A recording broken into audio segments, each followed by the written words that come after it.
The year was 1813.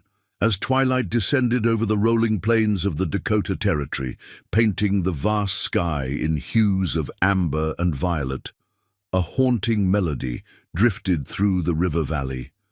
The song, both beautiful and sorrowful, carried on. The evening breeze like a spirit seeking solace in the wilderness. A solitary figure moved silently through the tall grasses, following the sound that seemed so out of place in this untamed landscape. Raven Wing, a respected Mandan scout, paused at the edge of a meadow, his keen eyes scanning the terrain ahead. The voice grew clearer, a woman singing in a language he recognized but rarely heard this far from the white settlements. What he discovered that evening beside the winding creek would forever alter two lives from vastly different worlds. Before we jump back in, tell us where you're tuning in from, and if this story touches you, make sure you're subscribed, because tomorrow I've saved something extra special for you. Rachel Sullivan, blind since childhood, sat on a moss-covered stone, her clothes tattered, her hands raw and bloodied, singing to maintain her courage against the approaching night. The cabin she had called home for 3 seasons was now nothing but ash and memory. In that moment, as their worlds collided beside the gentle murmur of the creek, Raven Wing made a decision that defied the growing tensions between their peoples. This is the remarkable story of Rachel Sullivan and the man who followed a song. To find her, the flames came without warning. Rachel Sullivan had been preparing her evening meal, moving confidently through the cabin she knew by heart. 3 years of blindness had honed her other senses to remarkable acuity. The smell of pine smoke from the hearth, the precise location of each pot and utensil, the subtle changes in temperature that told her how close she stood to the fire. Her world was constructed of sounds, scents, and textures that painted pictures no eyes could see. At 32, Rachel had built a life of careful independence on the edge of the wilderness. Widowed 4 years earlier, when influenza claimed her husband Thomas, she had lost her sight months later to the same fever that stole her vision but spared her life. Her sister Margaret and brother-in-law William had insisted she live with them. In their St. Louis home, unable to imagine how a blind woman could possibly survive alone. For a year, she had acquiesced, suffocating under their well-intentioned care and constant supervision. "The creek's song will guide you home," her grandmother had always said. "Water remembers the way." Those words had given Rachel the courage to leave St. Louis when William announced his intention to establish a trading post in Dakota Territory. Against their protests, she had insisted on coming, on having her own small cabin built near theirs, but separate enough to reclaim her independence. The first smell of something wrong came with a shift in the air, not the familiar scent of her cooking or the hearth fire, but something sharper, more urgent. A crackling sound from the cabin's far wall sent a wave of alarm through her body before her mind could name the danger. Heat intensified suddenly, and the unmistakable roar of flames, consuming dry timber, filled her ears. "Fire!" she whispered, the word carrying all the terror of her vulnerable position. Rachel moved instinctively toward the door, her heart hammering against her ribs. A blast of heat struck her face as she reached for the latch, the metal burning. Her palm. The fire had started near the entrance, blocking her primary escape.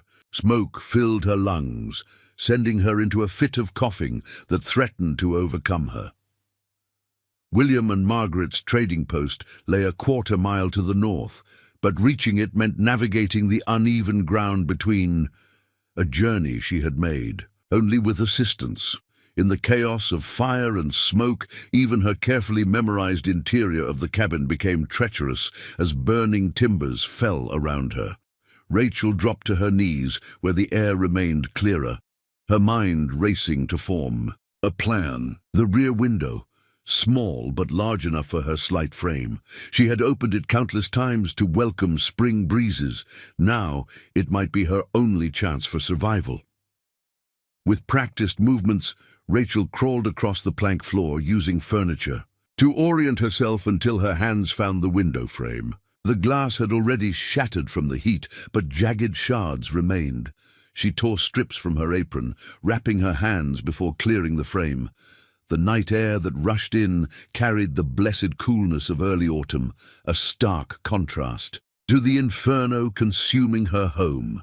She hesitated only briefly before pushing herself through the opening, falling more than climbing to the ground outside. The impact knocked the breath from her lungs, but instinct drove her to roll away from the burning structure, the heat singeing her hair as flames now engulfed the entire cabin. Disoriented and gasping for clean air, Rachel forced herself to her feet.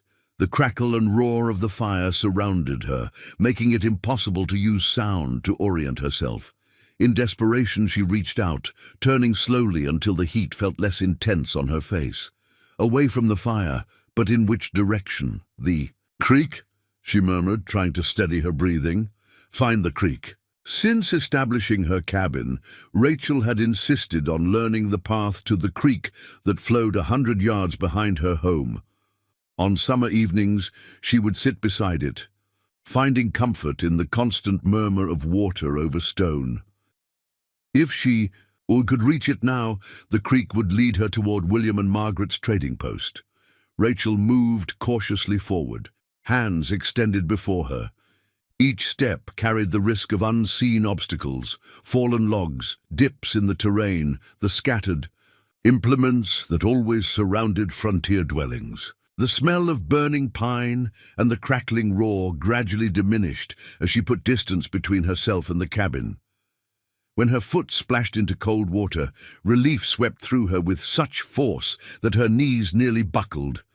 The creek, her lifeline. Once beside it, Rachel knelt and plunged her hands into the cool flow, soothing the burns she had sustained and washing soot from her face. The water's song cleared her thoughts, helping her assess her situation with growing clarity. William and Margaret had departed 3 days earlier for Fort Madison, traveling downriver to secure supplies before winter made such journeys impossible. They wouldn't return for at least another week. The nearest neighbor, a trapper named Jeremiah Hayes, lived more than 5 miles distant. In the vast Dakota Territory, such isolation was commonplace, the price of the freedom the frontier offered. Rachel had survived the immediate danger of the fire, but new threats loomed. The October nights grew increasingly cold, and she had escaped, with only the clothes she wore, a simple cotton dress, now smoke-stained and torn, and no shawl or coat. The cabin had contained all her possessions, including the winter stores she and Margaret had carefully prepared through summer's abundance. She shivered, the adrenaline that had carried her through the fire's immediate danger beginning to ebb. Exposed to the elements, without food or proper clothing, her chances of survival until her sister's return seemed suddenly terrifyingly slim. The darkness that had been her constant companion for 3 years now felt more profound, more isolating than ever before. A sound in the distance froze her in place, the distinctive howl of a wolf, answered by another. The predators were active tonight, perhaps drawn by the unusual scent of smoke. Rachel knew the dangers of the territory extended beyond weather. Bears, wolves, and mountain lions claimed these lands as their hunting grounds. The moon had risen fully now, though Rachel couldn't see its light. The night air grew sharper with cold as she forced herself to think logically. Without shelter, hypothermia would claim her before predators or hunger. She needed immediate protection from the elements. Following the creek downstream toward the trading post seemed the most logical course, but navigating the uneven terrain in darkness, a darkness that for her knew no dawn, carried its own dangers. A fall, a broken limb, and her slim chance of survival would vanish entirely. Rachel's fingers found a sturdy branch near the creek's edge, testing its strength before breaking it free. A walking staff, at least, would help her probe the ground. Ahead, With painful slowness, she began to move along the creek bank, one careful step at a time. The distance to the trading post, normally a journey of 15 minutes for someone sighted, stretched before her as an odyssey of unknown duration. The flames behind her cast enough light for a sighted person to navigate by, but for Rachel, they served only as a reminder of all she had lost. The cabin had represented her hard-won independence, filled with adaptations she had painstakingly created to accommodate her blindness. Each carefully placed item, each memorized number of steps between locations, had allowed her to maintain dignity and self-sufficiency. "One foot before the other," she whispered, an incantation against despair. "The creek knows the way." After an hour of painstaking progress, Rachel's strength began to falter. Her lungs still burned from smoke inhalation, and the night's chill penetrated her thin dress. She had traveled perhaps half the distance to the trading post, though without sight, such estimations remained uncertain. When her staff encountered a fallen log beside the creek, she sank down gratefully, needing rest before continuing. It was then, in the quiet moments as she gathered her strength, that awareness dawned. The trading post, even if she reached it, stood empty. Its solid walls would provide shelter, but William kept it securely locked when absent, a necessary precaution in territory where trappers and traders carried valuables. Without sight, finding the spare key Margaret kept hidden beneath a particular stone would be nearly impossible. The realization struck Rachel with the force of physical pain. Even if she successfully navigated to the post, she would find herself locked outside, exposed to the same elements she now faced. The trading post offered no salvation. For the first time since the fire erupted, tears filled Rachel's sightless eyes.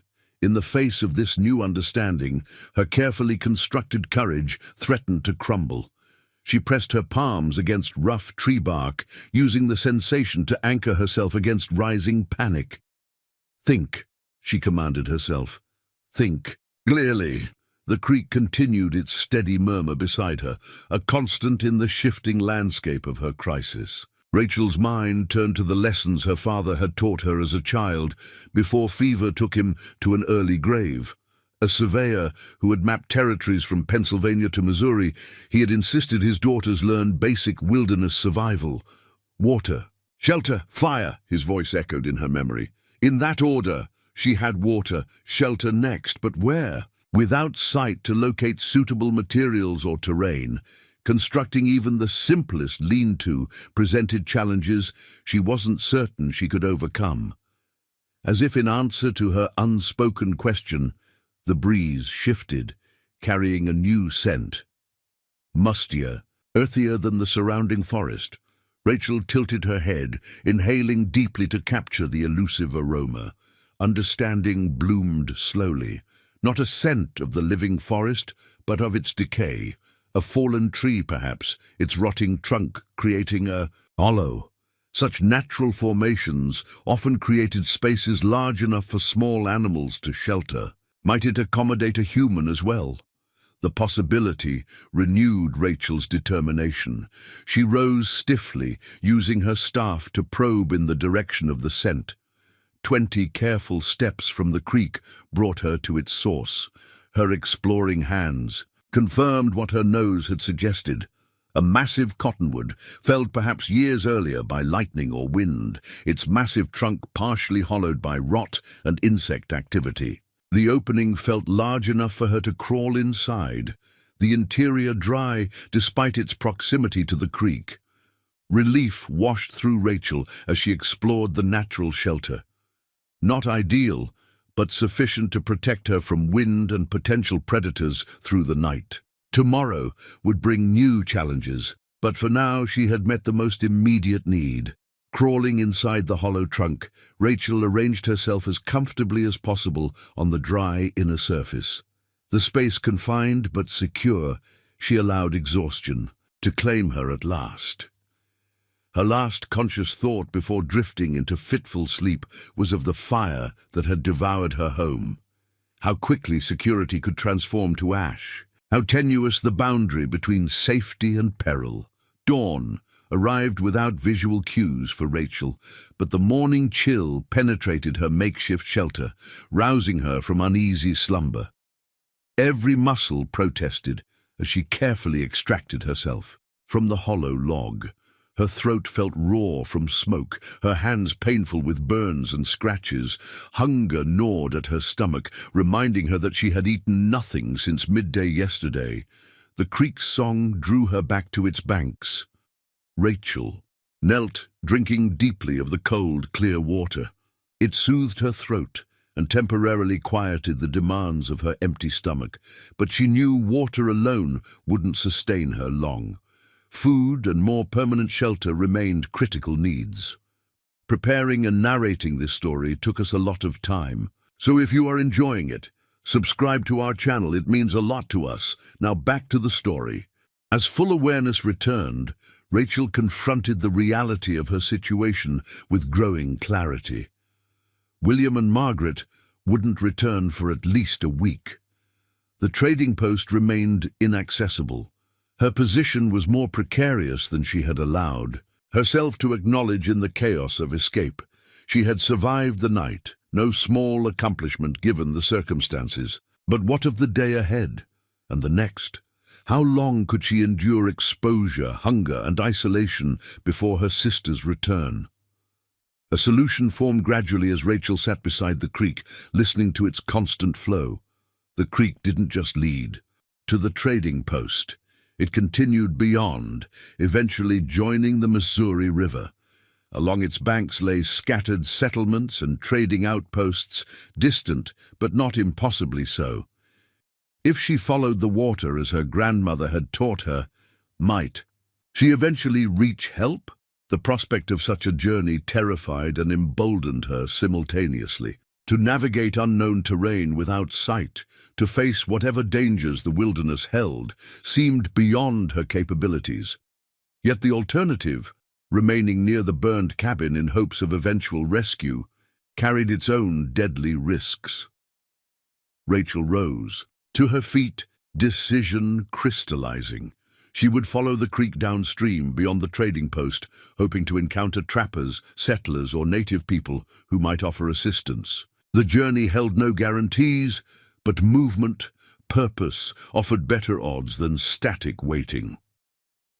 With her walking staff in hand, she began again, maintaining contact with the creek while carefully testing each step.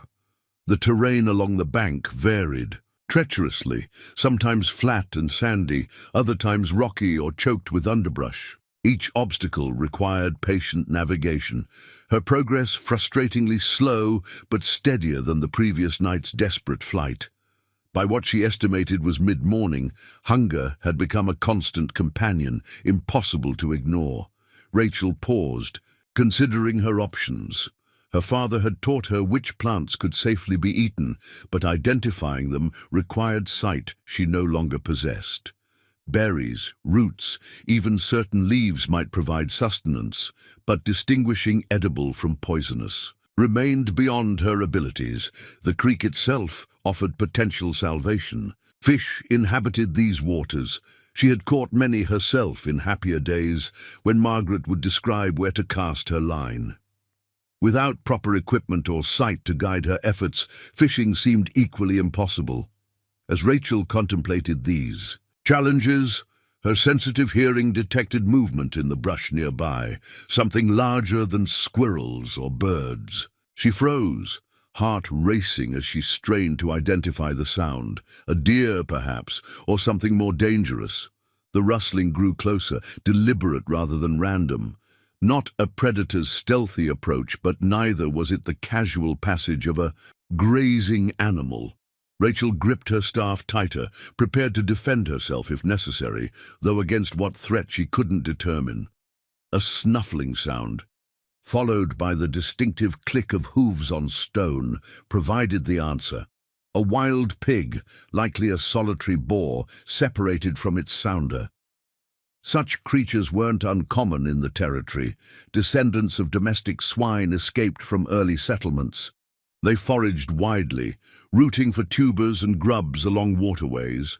Rachel remained motionless, aware that while not typically aggressive, wild pigs could become dangerous if startled or threatened. The animal continued its approach, apparently unaware of her presence or unconcerned by it. When the sounds indicated it had moved past her position, continuing upstream, Rachel released the breath she'd been holding. The encounter sparked a realization. Where animals gathered, food sources existed. The pig had been foraging. Might she discover what it sought? Rachel moved carefully toward the spot where she had heard the distinctive rooting sounds. Her exploring fingers found disturbed earth, and deeper probing revealed the prize: wild onions, their distinctive aroma unmistakable even to human senses. Not filling fare, but edible and requiring no preparation. Rachel harvested several, brushing away dirt before biting into one. The sharp, pungent flavor brought tears to her eyes but provided welcome sustenance and vital energy. Encouraged by this small success, Rachel continued her journey with renewed determination. The sun's warmth on her face told her it had risen high in the sky, midday approaching. She had been walking for hours, making slow but steady progress downstream. The character of the creek changed subtly beneath her exploring staff, widening, its current growing stronger as it collected tributary streams. These changes confirmed she was moving in the right direction, away from the headwaters and toward larger waterways where humans might be found. As afternoon waned, bringing a chill to the air, Rachel considered her options for the night ahead. The hollow log had been a fortunate shelter, but finding similar natural protection seemed unlikely. She would need to create her own shelter before darkness brought renewed danger from cold and predators. At a bend in the creek, where the bank rose slightly higher than the surrounding terrain, Rachel paused. The spot offered some natural protection from the wind, with what felt like a thicket of young trees or bushes providing additional windbreak. Not ideal, but workable if she could gather sufficient materials. Using her staff and hands, Rachel began collecting fallen branches, dried grasses, and leafy boughs to construct a rudimentary lean-to. Without sight to guide her efforts, the process proved frustratingly slow and imprecise. The shelter that took shape beneath her hands felt fragile and incomplete, but as the air grew colder with the approaching evening, it represented her best. Hope for survival through another night. As twilight deepened, a transition Rachel perceived only through dropping temperature, she crawled into her makeshift shelter, pulling gathered leaves and grasses around her for insulation. Hunger had returned with greater intensity, the few wild onions insufficient for a woman who had now spent a day in constant movement. In the growing darkness that differed little from her daylight experience, Rachel found herself overwhelmed by the enormity of her situation. The brave face she had maintained crumbled in the privacy of her imperfect shelter.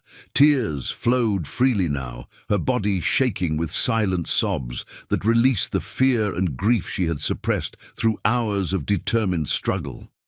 When the emotional storm passed, leaving her drained but somehow clearer, Rachel made a decision that seemed simultaneously foolish and essential.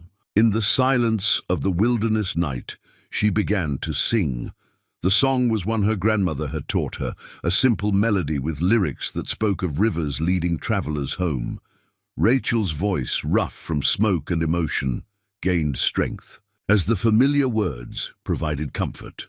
The act of singing, of making herself heard in the vast emptiness, became an affirmation of her continued existence, a defiance against the circumstances that threatened to overwhelm her. Unknown to Rachel, her voice carried through the clear autumn air, floating across the creek and through the stands of cottonwood and willow that lined its banks. Unknown to her, someone was listening. Raven Wing, scout for his Mandan hunting party, paused in his evening circuit of their camp perimeter. 3 days out from their village near the confluence of the Knife and Missouri rivers, the hunters had enjoyed considerable success, securing enough meat to justify their journey. Tomorrow they would begin the return trip, their pack horses laden with dressed game that would help sustain their people through the coming winter. The voice that carried to him on the evening breeze was unexpected and out of place. A woman, singing in English, her voice conveying both beauty and profound sorrow. Such a sound, here in territory rarely traversed by white settlers, raised immediate questions in the experienced scout's mind. At 35 winters, Ravenwing had encountered white trappers, traders, and occasional soldiers throughout his adult life. Relations between his people and these newcomers remained cautiously neutral, neither openly hostile nor particularly warm. Trade benefited both sides, while deeper integration remained minimal. The voice continued, its melody hauntingly familiar. During his youth, Ravenwing had spent 2 seasons at the trading post downriver, learning English and the ways of the whites at his father's insistence. "Knowledge of your enemy may prevent him becoming your enemy," the older man had counseled. Those seasons had exposed him to many aspects of white culture, including their songs. This melody stirred recognition. He had heard it sung by a white trader's wife years earlier. But why would a white woman be singing alone in the wilderness as night approached? The nearest settlement lay many miles downriver. The trading post operated by the Sullivan family stood nearly a day's journey from this location. Curiosity and caution warred within him. His responsibility to his hunting party demanded he investigate any potential threat.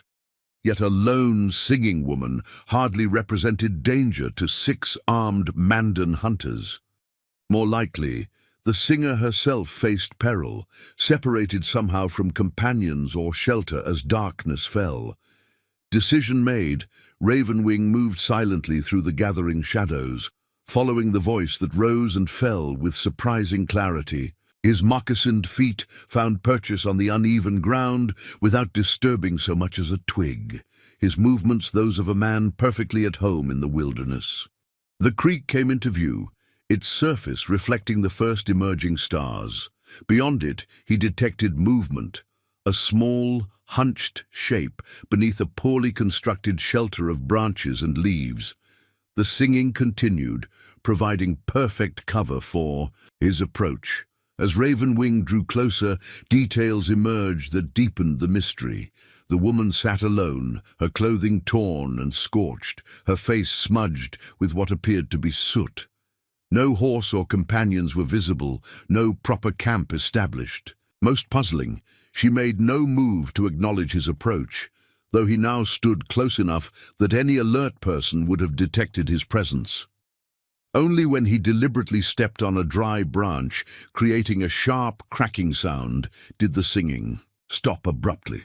The woman's head turned toward the noise, but her eyes, staring slightly above where he actually stood, remained unfocused, unseeing. "Who's there?" she called, her voice steady despite the fear evident in her rigid posture. She reached for a sturdy branch beside her, gripping it like a weapon. "I can hear you breathing." Understanding dawned. The unfocused gaze, the highly attuned hearing, the awkward construction of her shelter. This woman was blind, lost or abandoned in wilderness that challenged even those with full sight. She had survived at least long enough to reach this spot.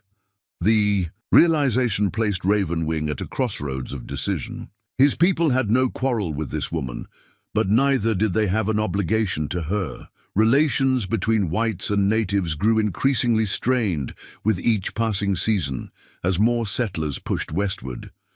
Involvement with a white woman, especially one in distress, carried potential complications for his entire tribe. Yet as he observed her, alone, vulnerable, yet demonstrating remarkable courage, another truth asserted itself. To abandon another human being to certain death, regardless of their origin, violated core principles by which he had been raised. The woman before him was neither threat nor enemy, but simply another soul seeking survival in an unforgiving land. "I "I am called Ravenwing," he said finally, speaking in the careful English he rarely used. "I mean no harm to you." Rachel Sullivan had not always navigated the world through sound and touch. For 28 years, she had experienced life as most did, through the full spectrum of human senses. Born in 1781 to Jonathan and Eliza Sullivan in a small Pennsylvania settlement, Rachel had grown up watching her father map the expanding frontier, his surveying tools, objects of fascination for a curious child. Jonathan Sullivan had defied convention by teaching his daughters the same skills he would have taught sons. "The wilderness doesn't care if you wear skirts or trousers," he would say, showing Rachel and Margaret how to read compass bearings, identify edible plants, and track game. Their mother, a former schoolteacher with unusually progressive views, encouraged this practical education while ensuring her daughters also mastered the domestic arts expected of frontier women. "Your mind is your greatest asset," Eliza often told her daughters. "Everything else may be taken from you." Those words had proven prophetic in ways none could have anticipated. Rachel had grown into a capable young woman whose vivid green eyes missed little. At 19, she had married Thomas Bennett, a carpenter whose quiet steadiness complemented her more adventurous spirit.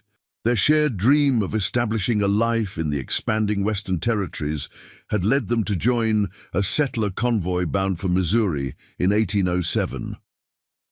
St. Louis had been a revelation, a bustling outpost that straddled the line between Eastern civilization and Western opportunity. Thomas's carpentry skills were in high demand, while Rachel's knowledge of plants earned her a reputation as a skilled healer and midwife. They established a comfortable life at the edge of the frontier, saving carefully toward purchasing land of their own. Margaret had followed 2 years later with her husband William Crawford, an ambitious trader eager to establish connections with the native tribes farther upriver. The sisters, always close, had rejoiced in this reunion, their complementary skills creating a support network that strengthened both families. The influenza that swept through St. Louis in the winter of 1809 destroyed these carefully constructed lives with brutal efficiency. Thomas had been among the first to fall ill, his strong body ravaged by fever and racking coughs that produced blood-tinged phlegm. Despite Rachel's desperate efforts and herbal remedies, he had succumbed within a week, leaving her a widow at 28. Rachel herself had contracted the disease while nursing him, spending weeks hovering between life and death. When the fever finally broke, leaving her weak but alive, she had opened her eyes to a world gone dark. The physician, a French-trained doctor whose skills exceeded most frontier medicine practitioners, had examined her thoroughly before delivering. His verdict: "The fever has damaged the optic nerves," he had explained gently. "Such cases are rare but documented. I regret to say the condition is almost certainly permanent." The darkness had seemed unbearable in those early days. A prison, more confining than any physical walls. Rachel had retreated into grief and despair, allowing Margaret and William to care for her while she mourned not just her husband, but her independence, her skills, her very identity. "I'm half a person," she had told Margaret during those darkest days, "a burden to be carried." Margaret, practical and determined, had refused to accept this surrender. "You are Rachel Sullivan Bennett," she had countered firmly, "the same woman who could identify healing plants by smell alone, who delivered Mrs. Peterson's twins when the doctor was 3 days' ride away, who navigated us through that flood-swollen creek when the men were ready to turn back. Your eyes have failed, but everything that truly matters remains." Such encouragement had initially fallen on deaf ears, but over weeks and months, Rachel had begun the painstaking process of rediscovering her capabilities. She learned to identify objects by touch, to navigate rooms by counting steps and memorizing layouts, to distinguish herbs and medicines by their distinctive aromas rather than appearances. Progress came in small, hard-won victories. The first meal prepared without assistance. The first time she navigated from her bedroom to the street without collision or fall. The first baby delivered since her blindness. Her sensitive fingers reading the mother's body as effectively as her eyes once had. With each accomplishment, Rachel reclaimed pieces of herself from the darkness. Yet living in Margaret and William's home meant constant reminders of her limitations, their well-intentioned hovering, their hasty interventions when she encountered difficulties, their instinctive rearrangement of objects for safety that actually disrupted her carefully memorized systems, all reinforced her dependent status. When William announced his intention to establish a trading post in Dakota Territory, Rachel had recognized both opportunity and challenge. The frontier outpost would be more isolated, the environment less controlled than St. Louis. The dangers would increase exponentially for everyone, but particularly for a blind woman. Yet the untamed territories also offered what St. Louis increasingly could not, the space to define herself on her own terms. After weeks of heated debate, Rachel had secured a reluctant agreement from Margaret and William. She would accompany them, but would occupy her own cabin near their trading post, designed with her specific needs in mind. "If I fail," she had promised, "I'll return to your home without protest, but I must try." The journey upriver in the spring of 1810 had tested everyone's endurance. The Missouri cut through landscapes of breathtaking beauty that Rachel could no longer see but experienced through Margaret's vivid descriptions. Bluffs that rose majestically from the river's edge, prairie expanses where wildflowers created, and carpets of color. Herds of buffalo so vast, their passage sounded like distant thunder. They had established William's trading post at a promising location where a tributary creek met the Missouri, a spot frequented by both native hunting parties and white trappers. William constructed the substantial log structure with separate living quarters attached, while Margaret cultivated relationships with local tribes through fair trading practices and respectful interactions. Rachel's cabin, built a quarter-mile downstream where the creek curved in a gentle oxbow, had been designed with her input. Simple, single-roomed, but precisely arranged to facilitate independent living. Pegs at specific heights for hanging tools and clothing, a workspace with shelves, and containers of uniform size and distinctive textures. A central hearth with carefully positioned cooking implements. The first weeks of solitary living had brought both terror and exhilaration. Every task represented both challenge and potential failure. Each success, however small, reinforced her belief that blindness need not define her capabilities. Margaret visited daily at first, then every few days, as Rachel demonstrated increasing self-sufficiency. William brought news of traders and local happenings during weekly visits, while occasionally guiding her to the trading post for larger social gatherings, when trappers or friendly tribal members came to barter. Rachel had gradually expanded her independent territory, learning the path from her cabin to the creek, memorizing the distinctive sounds and sensations that marked specific locations, the twisted oak with its rough, distinctive bark, the slight depression where water collected after rain, the patch of mint that released its aroma when brushed against. The creek became her special sanctuary. Sitting beside its steady flow, Rachel found the constant sound meditative, helping her organize her thoughts and sensations without visual distractions. She began to understand what her grandmother had meant about water remembering the way. The creek's path never altered, providing a constant reference point in a world that sometimes shifted unpredictably around her. By the spring of 1813, Rachel had crafted a life that balanced independence with practicality. She maintained her own household, prepared her own meals, and even contributed to the trading post's operations by creating herbal remedies and salves that William sold to both native and white customers. Her sensitive fingers proved adept at identifying quality furs, a skill that enhanced William's trading reputation. Margaret had gradually relaxed her protective vigilance, accepting that her sister had indeed found a way to thrive, despite circumstances that would have defeated many. Their relationship evolved from caretaker and dependent to a more balanced partnership of sisters, supporting each other's distinctive strengths. "You've proven me wrong," Margaret admitted during one of their conversations that summer. "I couldn't. Imagine how you would manage alone, yet you've created a better life here than many with all their senses." Rachel had smiled, touching her sister's hand in acknowledgement. "Not alone," she had corrected gently. "Differently, but not alone. You and William are still my anchors." That conversation had taken place just days before Margaret and William departed for Fort Madison to secure winter supplies. Rachel had felt no unusual concern as they loaded their flatboat with trade goods and prepared for the journey downriver. Such trips occurred regularly, a necessary part of frontier commerce. The siblings had parted with casual assurances of reunion in 2 weeks' time. 3 days into their absence, Rachel had gone about her evening routine with practiced efficiency. The rhythms of her solitary life had become comfortable, predictable in ways that accommodated her blindness. The fire that destroyed everything had arrived without warning, transforming security to chaos in moments.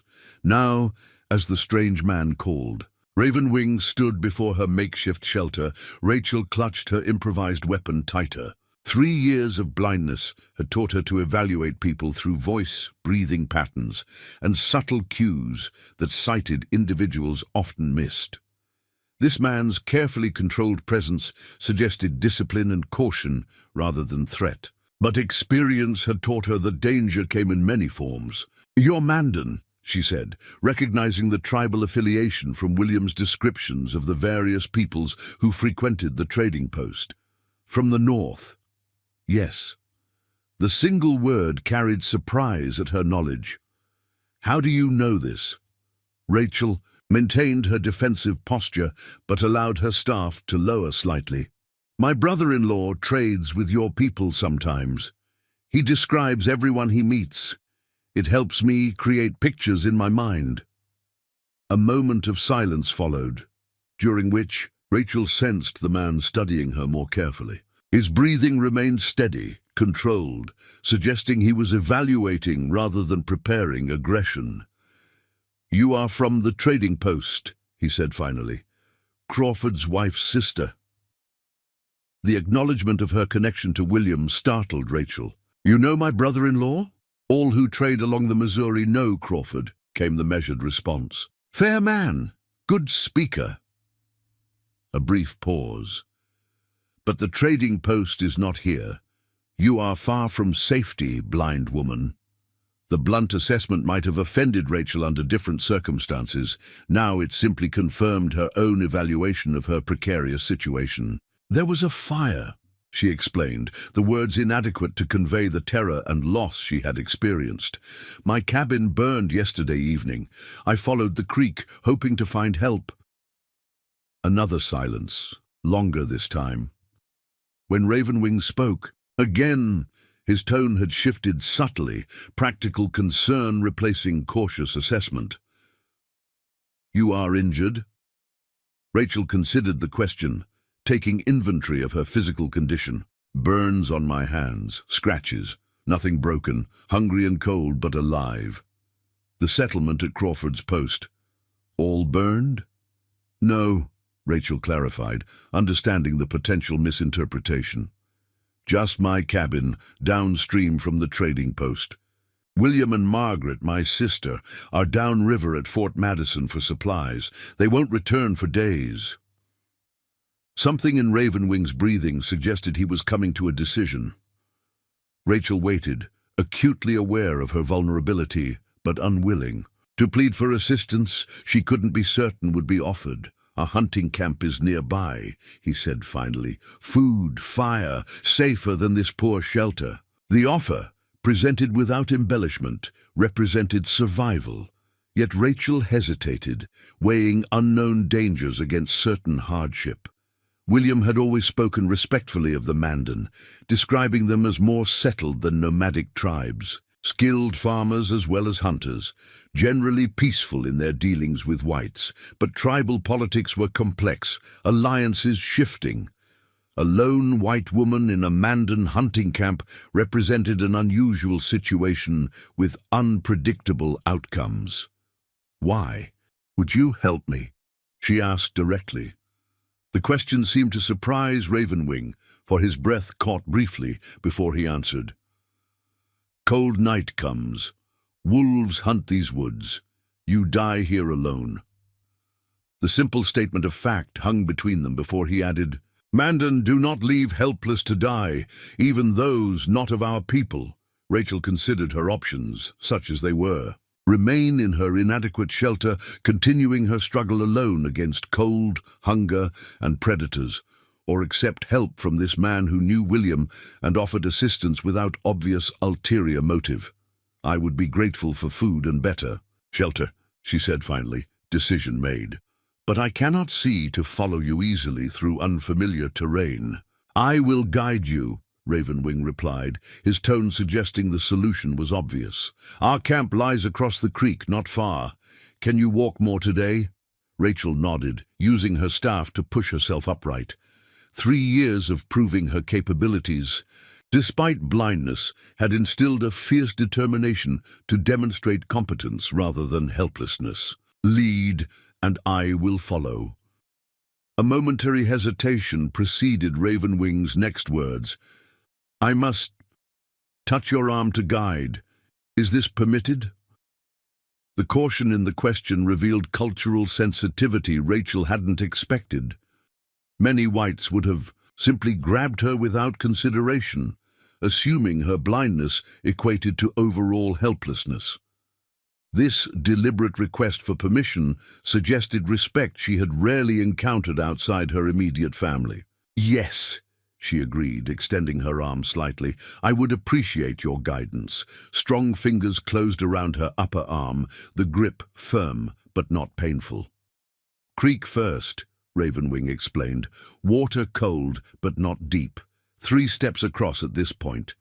Rachel allowed herself to be led forward, her staff probing the ground ahead as they moved. When she felt the muddy bank beneath her feet, she braced herself for the shock of cold water.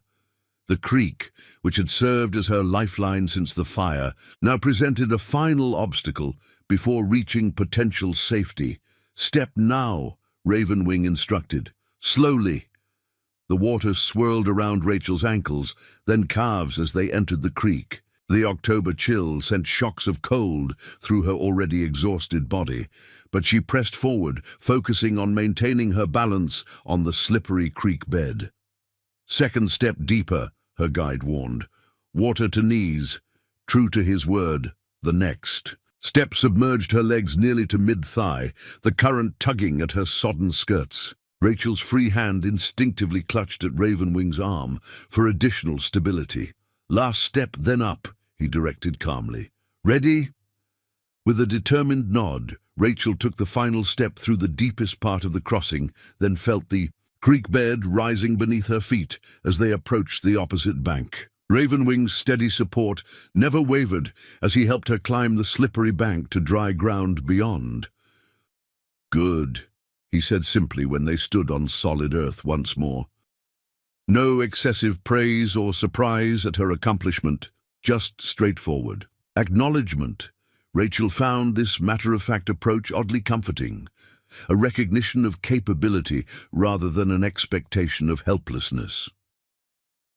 As they moved away from the creek, new scents reached Rachel's sensitive nose. Wood smoke, roasting meat, the distinctive aroma of cured leather and summer-dried herbs, the Mandan camp. Her pulse quickened with renewed awareness of the unknown situation she was entering. Would the other hunters accept a blind white woman in their midst, or would her presence create conflict? "Others must know why you come," Ravenwing said, as if sensing her apprehension. "I will speak. You stand quietly until a welcome is given." "I understand," Rachel agreed, recognizing the protocol as similar to William's descriptions of formal introductions at native gatherings. The measured rituals of permission and acceptance were crucial elements of intertribal and intercultural interactions. The sounds of the camp grew clearer, low male voices in a language Rachel didn't understand, the crackle of a substantial fire, the soft nickering of horses tethered nearby. Their approach had clearly been noted, for the conversation ceased abruptly, replaced by expectant silence. Ravenwing brought them to a halt. When he spoke, his voice carried a formal cadence, the Mandan language flowing in rhythmic patterns as he presumably explained Rachel's presence. She stood quietly as instructed, hands folded before her, projecting dignity despite her bedraggled appearance. A brief discussion followed, several male voices contributing questions or comments that Rachel could not comprehend. Ravenwing's responses remained measured, neither argumentative nor apologetic. Finally, a deeper voice spoke with apparent authority, issuing what sounded like directions rather than queries. "Hunter Chief says you may share our fire and food," Ravenwing translated, his hand still steadying her arm. "Tomorrow we decide more." The provisional acceptance was better than Rachel had dared hope. One night of safety, warmth, and food would significantly improve her chances of survival, regardless of what the coming day might bring. "Please convey my gratitude," she responded formally. As Ravenwing translated her words, Rachel sensed movement around the camp, men resuming interrupted activities, perhaps reorganizing their space to accommodate an unexpected guest. Her guide led her forward again, toward the central fire, whose heat she now felt against her face. "Sit here," Ravenwing directed, guiding her hand to what felt like a folded buffalo robe positioned near the fire's warmth. "Food comes soon." As Rachel settled onto the unexpected luxury of the soft fur, she realized just how completely exhausted she had become.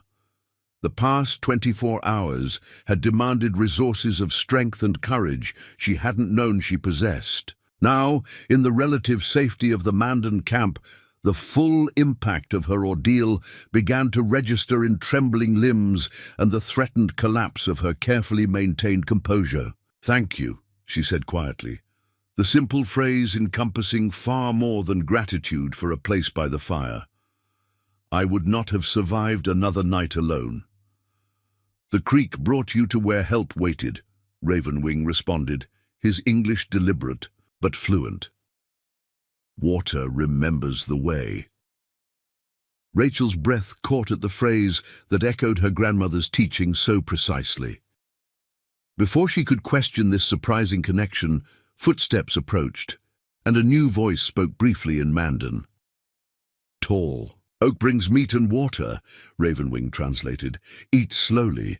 My body is weakened by long walk and fear." As a wooden bowl was carefully placed in her hands, containing what smelled like roasted venison, Rachel recognized that her survival now depended on the decisions of men from a culture different from her own, men whose language she didn't speak, whose customs she knew only through second-hand descriptions.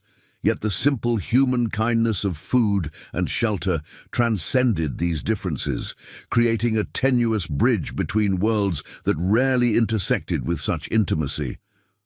Tomorrow would bring new challenges and decisions. For tonight, Rachel would accept the unexpected sanctuary offered by these Mandan hunters, particularly the man called Ravenwing, whose decision to investigate a lone woman's song had altered the course of her desperate journey.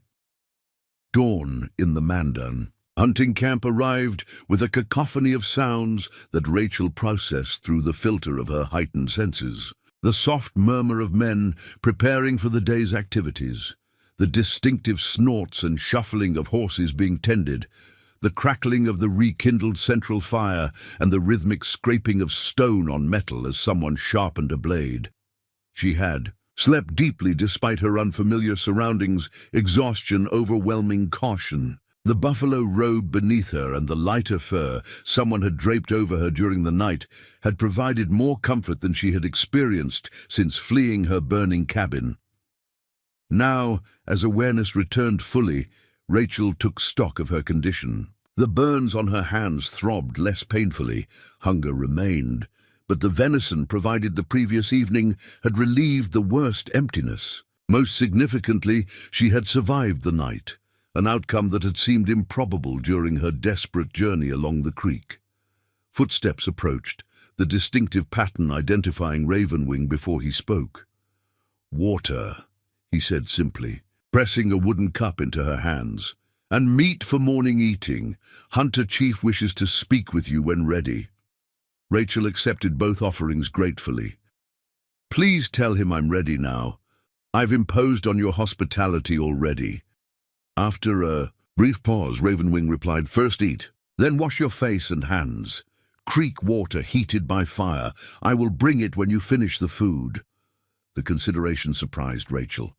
In her experience, frontier life rarely accommodated such niceties, particularly in a hunting camp composed entirely of men. That these Mandan hunters would heat water specifically for her comfort suggested cultural values that contradicted common settler assumptions about native savagery. She ate methodically, savoring the smoked meat that provided essential energy for whatever challenges the day might bring. As promised, Ravenwing returned with warm water in a shallow wooden bowl and what felt like a square of soft-tanned leather for drying. "I will wait nearby," he informed her. "Call when ready for Hunter." "Chief!" Left alone with these simple comforts, Rachel washed away the remaining soot from her face, carefully cleaned her burned hands, and attempted to bring order to her tangled hair. Such basic grooming might seem inconsequential given her circumstances, but it represented a reclaiming of dignity after the chaotic events that had reduced her to desperate survival. "I'm ready," she called when finished, rising to her feet with the aid of her walking staff. Ravenwing's approach was accompanied by heavier footsteps, presumably those of the hunter chief whose authority governed the camp. When the men stopped before her, Rachel straightened her posture, determined to meet this encounter with whatever dignity she could muster. A deep voice spoke in Mandan, the words unintelligible, but the questioning tone clear. "Hunter Chief Stone. Elk asks how you came to be alone by the creek," Ravenwing translated. "He knows of Crawford's trading post, but says no white woman should travel these lands without protection." Rachel recognized the implied criticism, but chose to focus on providing clear information rather than defending her independence. Through Ravenwing's translation, she explained the cabin fire, her escape, and the desperate journey that had followed. She emphasized that William and Margaret remained downriver, unaware of her predicament, and clarified her relationship to the trading post that several of the Mandan likely recognized from previous encounters. When she finished, silence fell, stretching long enough to indicate serious consideration of her words. Finally, Stone Elk spoke again, his tone now reflective rather than interrogative. "Hunter Chief says your survival shows strong spirit," Ravenwing translated, "but difficult choices must now be made.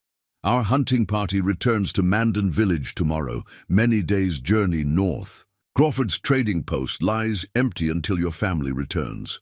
A brief hesitation. "He asks what you wish would happen now."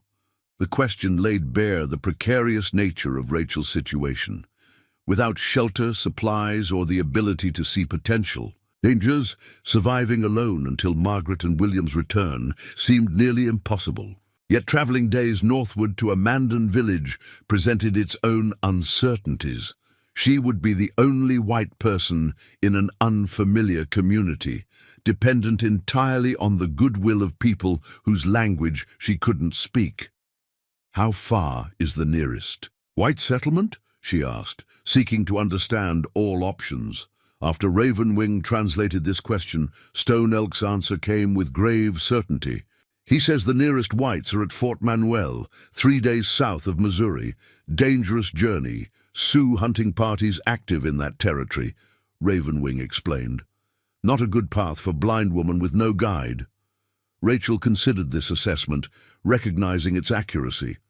The realistic options narrowed to two: accompany the Mandan hunters to their village, or request they construct a secure shelter near the trading post where she might await her sister's return. Both choices carried significant risks. Remaining alone, even in a well-built shelter, left her vulnerable to the same dangers she had already narrowly escaped: predators, exposure, potential hostility from other native groups less peaceful than the Mandan.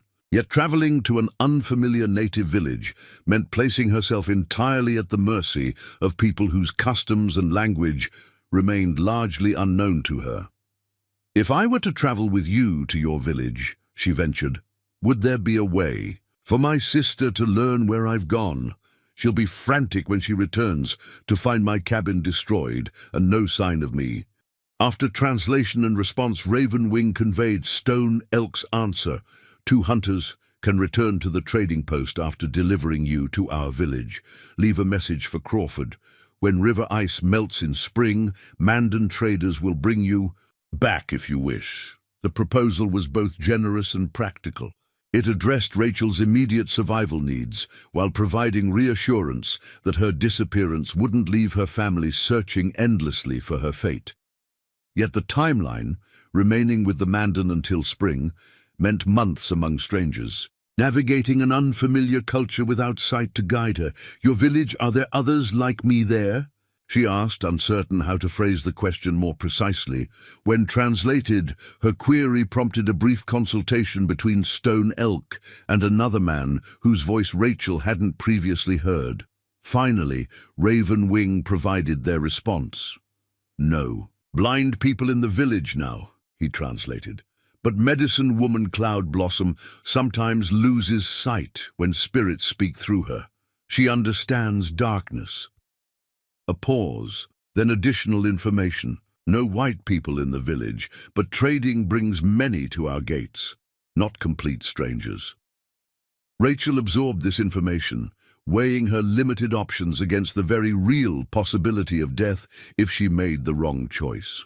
Her survival thus far had depended on following the creek, her grandmother's wisdom proving true in the most literal sense. Perhaps continuation of that journey, though in an unexpected direction, offered the best chance for long-term survival. "I accept your chief's generous offer," she decided, her voice steadier than her racing thoughts. "I will travel with you to the Mandan village and wait there until spring allows safe return." As Ravenwing translated her acceptance, Rachel sensed a shift in the energy around her, the resolution of uncertainty, creating a more purposeful atmosphere. Stone Elk's response, when translated, confirmed this impression. He says preparations will begin for tomorrow's journey.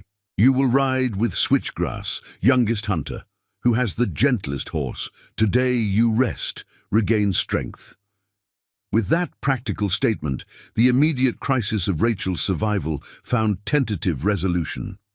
The greater challenges, adapting to life in a Mandan village, communicating her situation and whereabouts to Margaret, eventually returning to what remained of her previous life, lay ahead.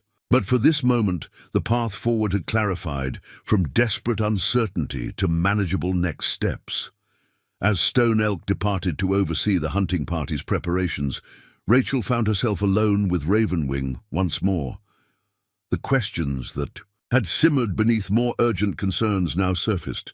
"You speak English very well," she observed, "better than most natives who visit the trading post." "2 summers at Fort Mandan," he explained, "when a young man. White traders taught words, I taught hunting paths. Fair exchange." The information aligned with what William had told her about Mandan willingness to engage with white culture more openly than some other tribes. Their permanent villages, agricultural practices, and trading traditions had created more stable points of contact with white settlers than the primarily nomadic tribes farther south. "Last night," Rachel ventured, When I thanked you for finding me, you said, 'Water remembers the way.' My grandmother used to say those exact words. How would you know such a specific phrase?" A long pause followed, suggesting Ravenwing found the question significant or perhaps difficult to answer. "Old wisdom," he finally replied. "Not Mandan only, not white only. Some truths belong to all who listen." Another pause, shorter. "Your grandmother, she had medicine knowledge?" The question surprised Rachel with its perceptiveness. Yes, she was what settlers called a herb woman. She delivered babies, treated illnesses, knew which plants healed and which harmed. "How did you know?" "Such women often hear water's voice," came the simple answer. "See paths others miss." The conversation opened unexpected dimensions in Rachel's understanding of her rescuer. This was no simple scout with coincidentally useful English skills, but a man whose perception crossed cultural boundaries in ways that defied settler assumptions about native limitations. Further discussion was interrupted by the return of Stone, Elk and another man, their approach accompanied by the distinctive jingling of metal objects. "Hunter Chief brings gifts," Ravenwing explained, "for journey." When Stone Elk spoke, his tone carried formal ceremony rather than casual giving. The items, described through Ravenwing's translation, represented practical assistance rather than mere sentiment: a waterproof pouch of smoked bison meat, a sinew-sewn rabbit skin water container, most precious of all, a knife with bone handle, small enough to conceal yet sharp enough for multiple uses. He says blind eyes make some paths harder, but a knife in skilled hands makes many tasks possible, Ravenwing translated. This belonged to his daughter, who died of spotted fever 2 winters past. She would approve of its new purpose. The personal nature of such a gift, an item of both practical value and emotional significance, left Rachel momentarily speechless. In frontier settlements, natives were frequently described as emotionless, or incapable of the finer feelings that whites considered hallmarks of civilization. Yet here was evidence of profound empathy, linking a father's grief for his lost daughter to a stranger's need for practical assistance.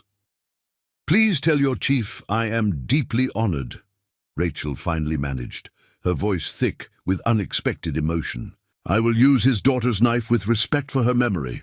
When this response was translated, Stone Elk's hand briefly rested on Rachel's shoulder, a gesture of acknowledgement that transcended language barriers. Then he departed, leaving her once again in Ravenwing's company. The remainder of the day passed in relative tranquility.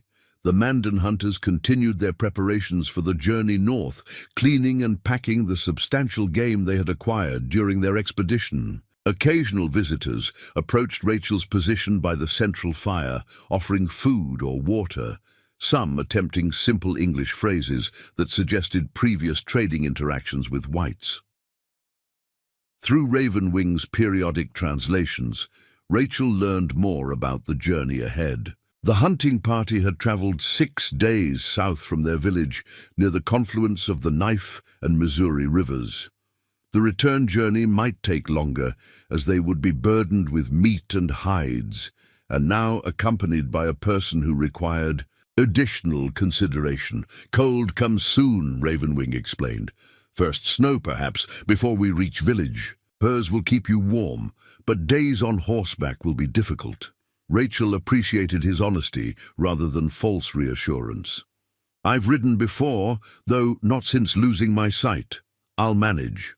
Late in the afternoon, Ravenwing departed to assist with hunting preparations, leaving Rachel temporarily alone with her thoughts. The enormity of her decision to accompany these men to their distant village struck her with fresh force. She had committed to months among people whose language she couldn't speak, in a community wholly different from any she had known.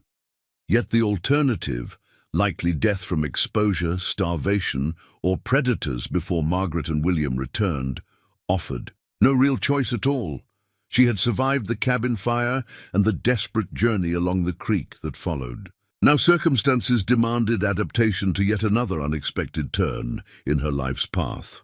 As dusk approached, bringing a sharp chill to the air, Rachel found herself humming her grandmother's song again, the melody that had drawn Ravenwing to her makeshift shelter the previous evening. The familiar notes provided comfort amid uncertainty, connecting her to memories of strength and wisdom from her past. Footsteps approached, lighter than those of the Mandan men she had encountered thus far. A voice spoke, young, hesitant, attempting. English with clear difficulty. Song. Pretty. Rachel smiled in the direction of the voice. Thank you. My grandmother taught me when I was small. I switch grass. The young man introduced himself with careful pronunciation. My horse. Carry you tomorrow. I'm grateful, Rachel responded, deliberately keeping her words simple. Kind of you. A rustling sound suggested the young hunter had settled nearby, perhaps a sign to ensure her comfort as evening deepened toward night. After a moment of silence, he attempted further communication. Not fear, he said, his limited English clarified by genuine concern in his tone. Mandan. Protect. The simple assurance touched Rachel deeply. This young man, presumably no more than 20 winters, offered protection with the same matter-of-fact certainty that Ravenwing had demonstrated when finding her alone in the wilderness. Such commitments, made without expectation of reward or recognition, challenged everything she had been raised to believe about the savage nature of native peoples. Thank you, Switchgrass, she replied, infusing her voice with the sincerity the moment deserved. I am not afraid. The statement, offered as courtesy, revealed itself as truth even as she spoke it. Despite the extraordinary circumstances that had brought her to this Mandan hunting camp, despite the uncertain journey and more uncertain destination that awaited her, Rachel Sullivan found herself free of the paralyzing fear that might have overwhelmed someone less acquainted with adversity. Blindness had already required her to reconstruct her understanding of the world and her place within it. The cabin fire had further stripped away securities she had carefully built. Now, as she prepared to journey into territory unknown in every sense, Rachel recognized that survival demanded not just physical endurance, but psychological adaptation to constant change. As night settled fully around the camp, bringing with it the familiar chorus of nocturnal insects and distant hunting calls, Rachel turned her face toward the fire's warmth. Tomorrow would begin a journey more profound than the physical distance between this creek bank and the Mandan village. It represented a crossing between worlds that few white women had experienced, and certainly none who navigated those worlds without sight. The creek that had guided her to this unexpected sanctuary would soon be left behind. Yet its lesson remained with her, a truth recognized by both her grandmother and, surprisingly, by the Mandan scout who had followed her song through the gathering darkness. Water remembers the way. Ravenwing had always moved between worlds. Born 35 winters ago during an unusually fierce blizzard, his arrival had coincided with a raven taking shelter in the lodge's smoke hole, an omen interpreted by the medicine woman as signifying a life of unique perspective. This child will see from high places, she had declared, bestowing his name. He will carry messages between realms. Those words had proven unexpectedly prophetic, though not in ways anyone might have anticipated. At age 17, Ravenwing had been selected to accompany a delegation of Mandan leaders to meet with white traders establishing a post downriver. His uncle, a respected elder named Four Bears, had noticed the youth's unusual gift for languages and keen observational skills. Listen more than you speak, Four Bears had counseled. The whites bring objects of power, but also sickness of spirit. Learn to distinguish between them. That first extended contact with white culture had transformed Ravenwing's understanding of the world.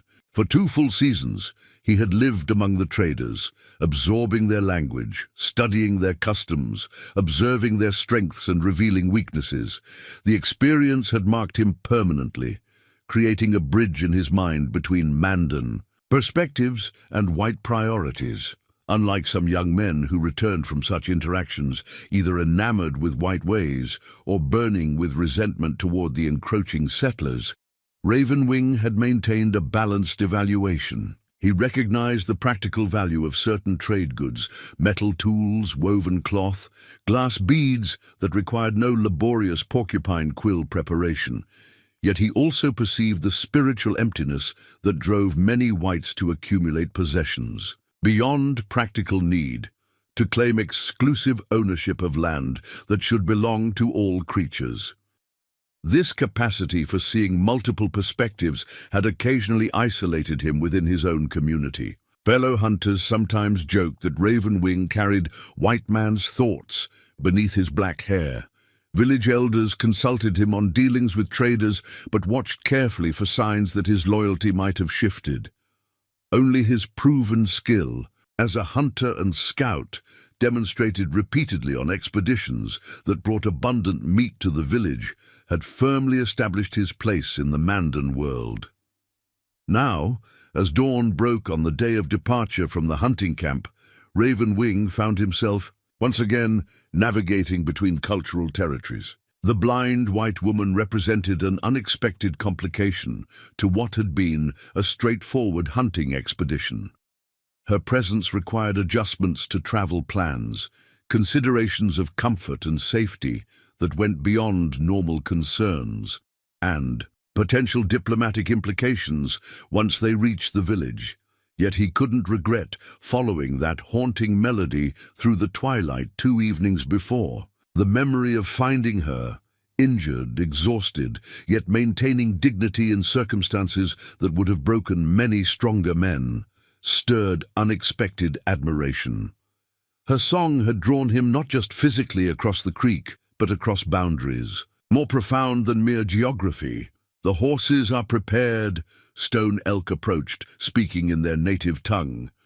Switchgrass has adjusted his mount's blanket to create a more secure seat for the blind one. The question remains, who will guide her horse? Ravenwing nodded acknowledgement of both the practical preparations and the implied question. "I will lead her mount," he decided. "My horse follows voice commands well enough to allow me to manage 2 sets of reins, and I can translate when necessary." Stone Elk studied him with experienced eyes that missed little. "You feel responsibility for this woman. Is it because you found her, or something more?" The question probed delicate territory. Among the Mandan, rescue created acknowledged bonds, but those typically involved fellow tribe members. Taking responsibility for an outsider, particularly a white woman, suggested motivations worth examining. "She survived when many would have perished," Ravenwing answered carefully. "There is strength in her that deserves respect, and her brother by marriage, Crawford, has traded fairly with our people. Returning his sister-wife safely will strengthen those bonds." Stone Elk accepted this practical reasoning with a nod, though his expression suggested he perceived layers Ravenwing hadn't voiced. The woman must be told to leave when the sun reaches midway to peak. Ensure she understands the journey's demands. As Stone Elk moved away to oversee final preparations, Ravenwing gathered his thoughts before approaching Rachel Sullivan. The previous day had provided an opportunity to observe her more carefully. Her methodical movements that spoke of well-practiced adaptation to blindness, her attentive listening that extracted meaning beyond mere words, her quiet dignity that neither demanded special treatment nor rejected necessary assistance. He found her seated by the remains of the night fire, its embers still providing minimal warmth against the morning chill. She had braided her hair, rich brown with unexpected strands of copper that caught the early light, and washed her face in water someone had provided. Though her dress remained scorched and torn in places, she had clearly made efforts to restore order to her appearance, "Good morning," she greeted him before he announced himself, her head turning with remarkable accuracy toward his approaching footsteps. "Your ears work well," he observed, settling nearby, like a fox who hears a mouse beneath snow. A small smile touched her lips. "Necessity creates new abilities. When eyes fail, ears must work harder." She tilted her head slightly. "The camp. Sounds different today, more purposeful. We're leaving soon?" "When the sun reaches halfway to the highest point," Ravenwing confirmed. "About 2 hours. All preparations are nearly complete." Rachel nodded, her expression composed, though her hands betrayed tension in their tight grip on her walking staff. "What should I know about the journey? I don't want to create difficulties." For your party, the question reflected consideration often lacking in whites who encountered native assistance. Most either assumed entitlement to help or demonstrated excessive, sometimes insulting gratitude for what Mandan considered basic human decency. This woman instead focused on practical cooperation.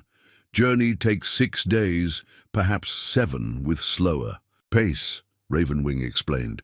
"You ride with Switchgrass's horse, gentlest in camp. I lead your mount, translate when needed." He hesitated, then added the less welcome information. "Trail difficult in places. Some pain cannot be avoided on long ride." "I understand," she said simply. "I'll endure what comes, better sore muscles than the alternatives."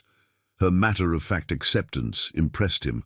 Among his people, stoicism regarding physical discomfort was expected, particularly from men. White.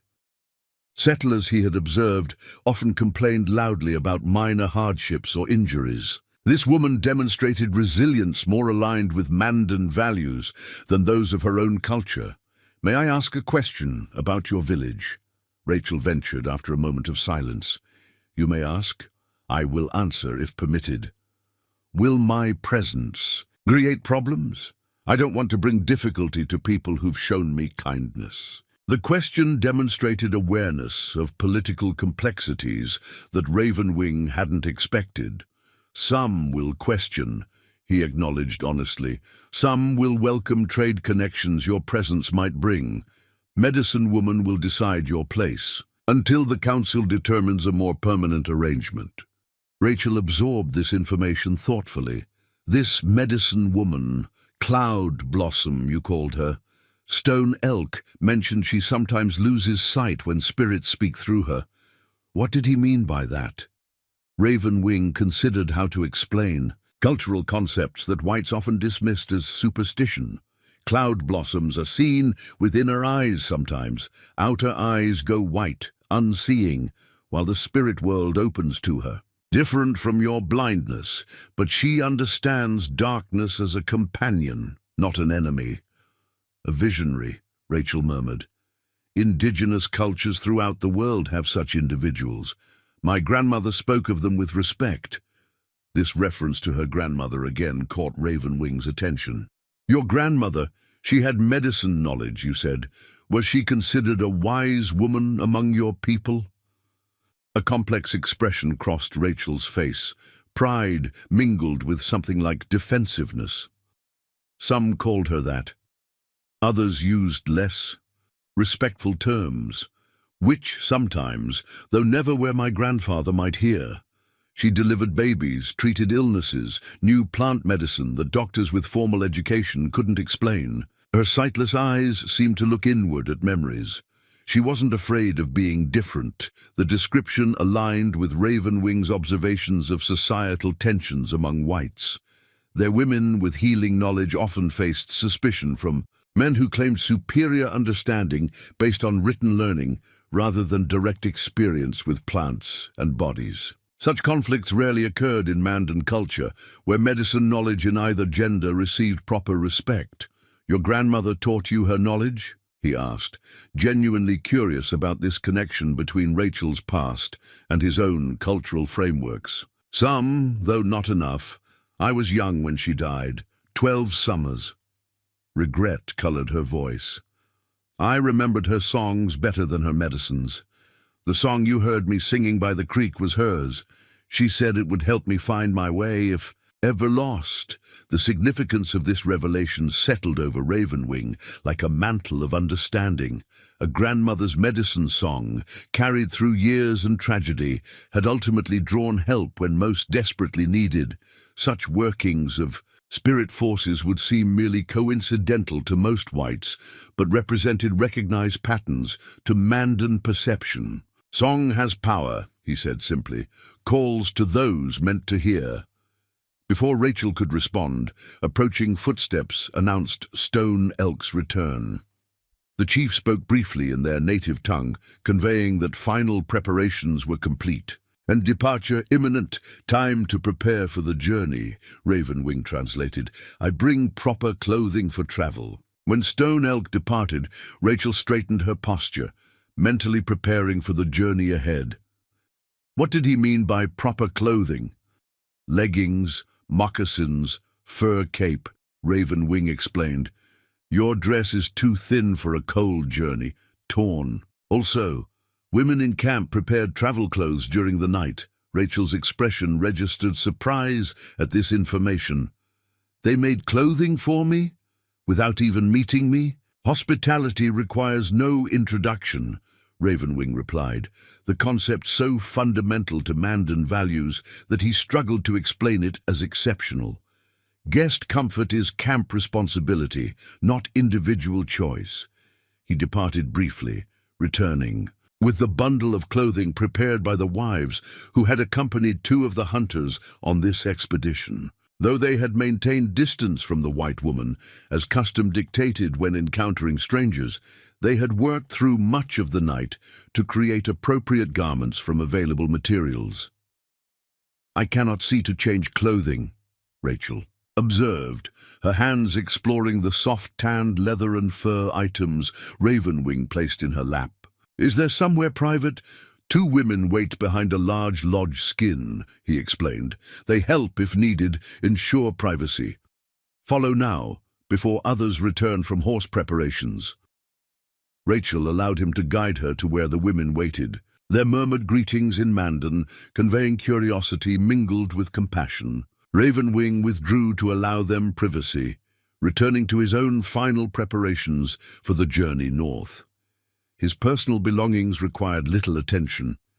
Travel simplicity was second nature after a lifetime of hunting expeditions. What demanded consideration were the additional responsibilities created by Rachel's presence.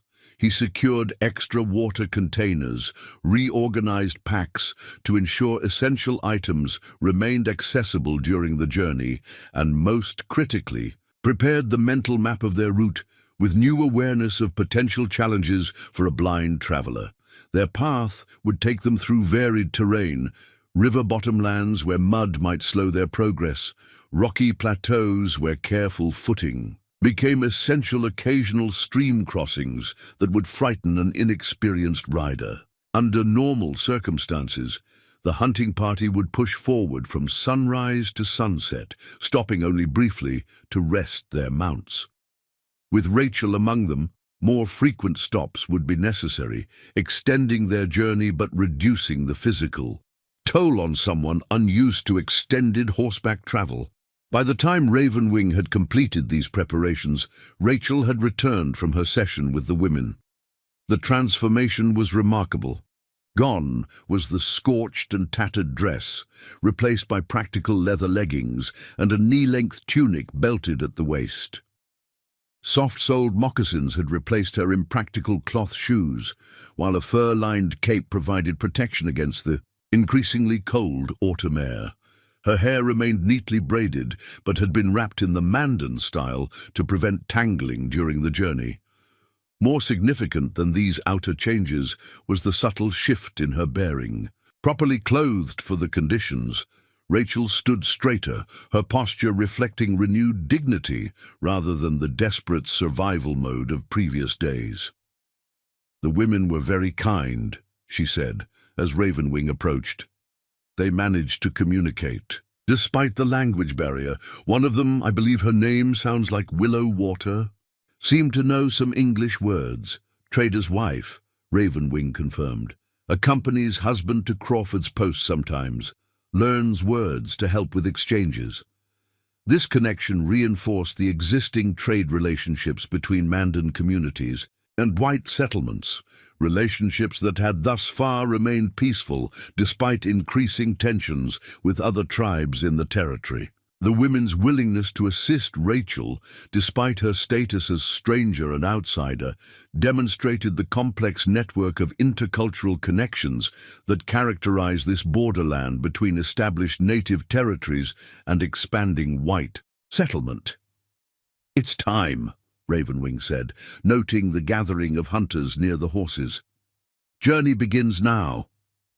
Rachel nodded, her expression composed, though her hands betrayed nervous tension. "How do I mount a horse without seeing? It's been years since I rode, even before losing my sight."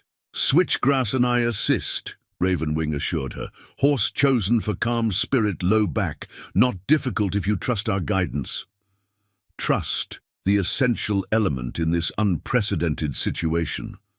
A blind white woman would travel deep into native territory, dependent entirely on the honor and competence of men from a culture her own people often characterized as savage. Ravenwing recognized the extraordinary courage this required, a courage equal to that displayed in her survival after the cabin fire. As they approached the assembled hunting party, Switchgrass stepped forward, leading a dun-colored mare with gentle eyes and a placid demeanor. The young hunter had indeed modified his riding blanket, creating a shallow depression with raised edges that would help secure Rachel in place. "I explain mounting," Ravenwing said, positioning Rachel beside the horse. "Switchgrass holds horse. Still, I guide your movements."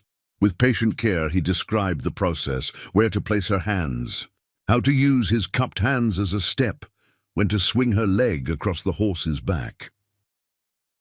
Rachel listened intently, then executed the mounting sequence with surprising grace, despite her blindness. Once seated on the horse's back, she took a moment to orient herself to this new perspective, her hands exploring the modified blanket that created a secure seat. "The women adjusted my clothing for riding," she noted with appreciation. "The leggings are designed for straddling a horse, unlike any dress I've worn."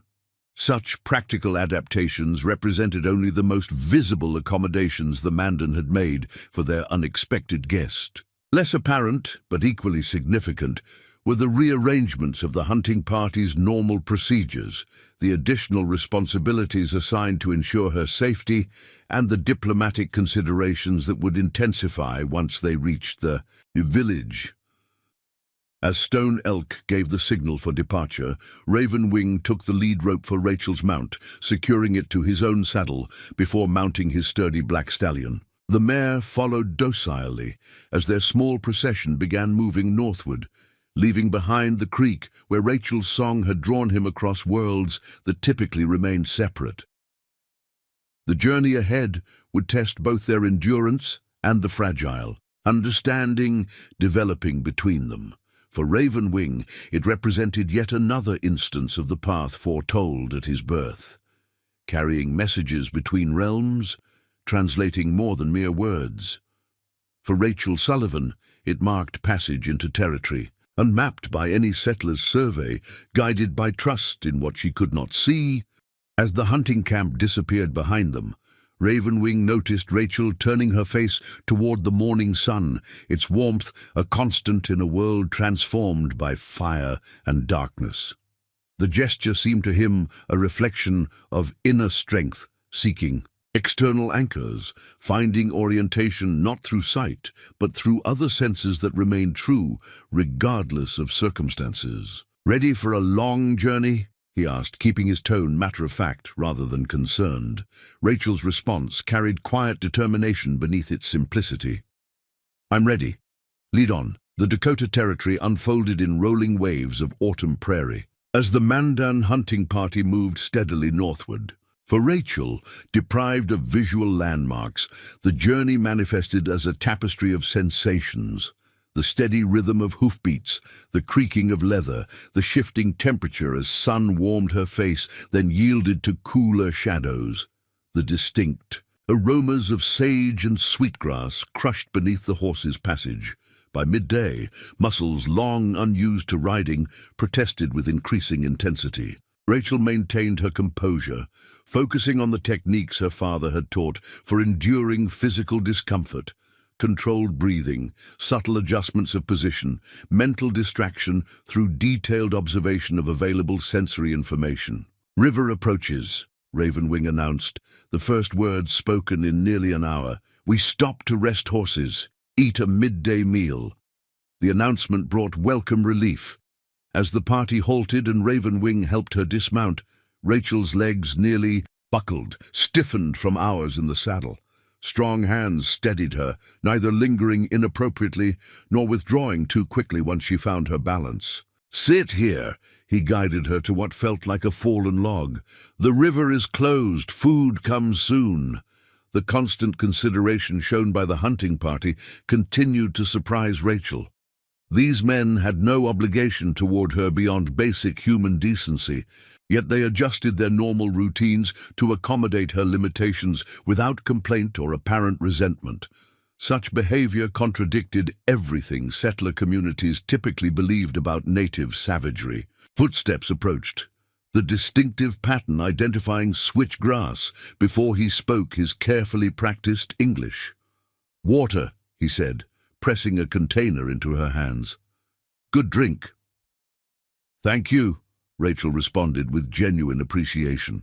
The leather water bag felt different from those used by settlers, softer with a distinctive herbal aroma that suggested special treatment of the hide during tanning.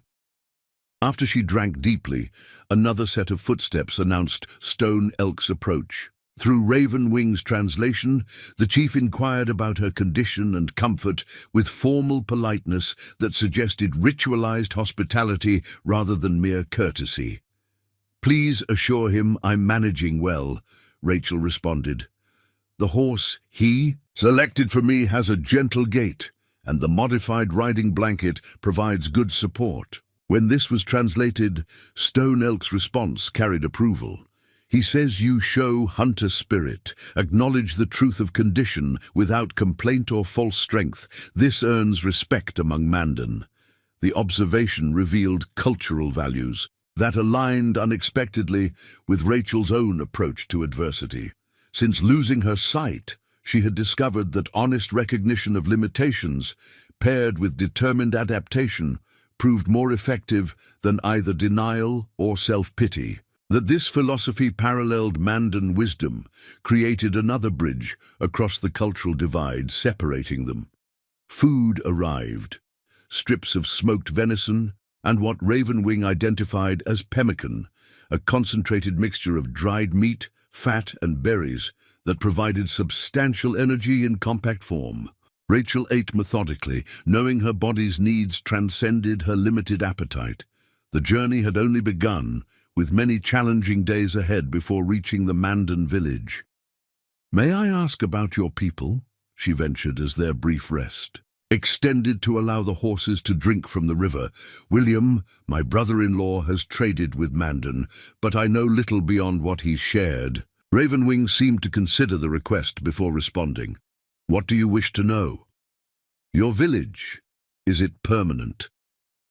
William mentioned the Mandan aren't nomadic like some tribes. "Yes, fixed village," Ravenwing confirmed. "Earth lodges, large. Dwellings dug partially into ground, timber frame covered with soil, cool in summer, warm in winter. Some stand for 20 winters before needing rebuild."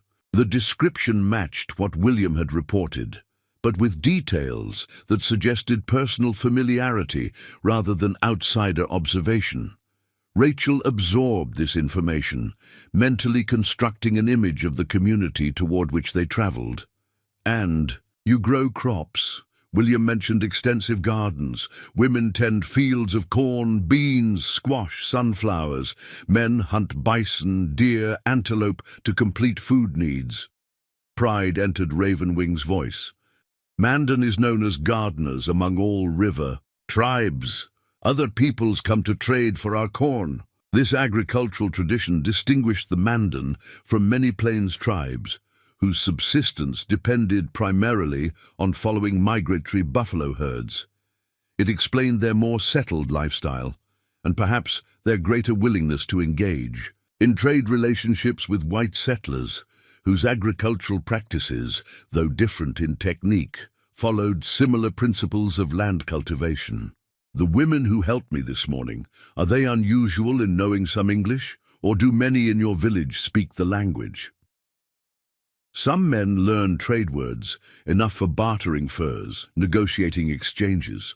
Few women learn more than simple greetings. He paused, then added, I speak more than most because of time at the trading post when I was younger. Rachel nodded thoughtfully. Will I be able to learn some of your language during my stay? It seems wrong to expect everyone to accommodate my limitations. The question clearly surprised Ravenwing, his brief silence suggesting reconsideration of assumptions. Few whites show interest in Mandan words. Most expect us to learn their speech. Another pause. Yes, medicine woman Cloud Blossom knows many languages. She can teach if you wish. I would appreciate that, Rachel replied sincerely. My ears work well, even if my eyes don't. Languages have always come easily to me. Before Ravenwing could respond, Stone Elk's voice called out, signaling the end of their rest period. The journey resumed with efficiency born of experience, Rachel finding herself once again atop the gentle mare, heading northward at a pace that balanced progress against endurance. As afternoon stretched toward evening, the character of the land changed subtly. Rachel sensed the difference through multiple cues. The horses now climbed more frequently, suggesting rolling terrain replacing the flatter prairies. The air carried different scents, with pine occasionally detectable above the ubiquitous prairie. Grasses, wind patterns shifted, sometimes blocked by what must be stands of trees rather than flowing unimpeded across open plains. We enter River Bluffs region, Ravenwing explained without prompting, demonstrating awareness of how terrain changes remained invisible yet perceptible to his blind companion. Missouri cuts deeper channel here. Camp tonight on high ground with good protection. This ongoing consideration, anticipating her need for information that sighted travelers would gather automatically, revealed sensitivity Rachel had rarely encountered outside her immediate family. Most settlers, even well-meaning ones, forgot that verbal descriptions provided her only landscape orientation.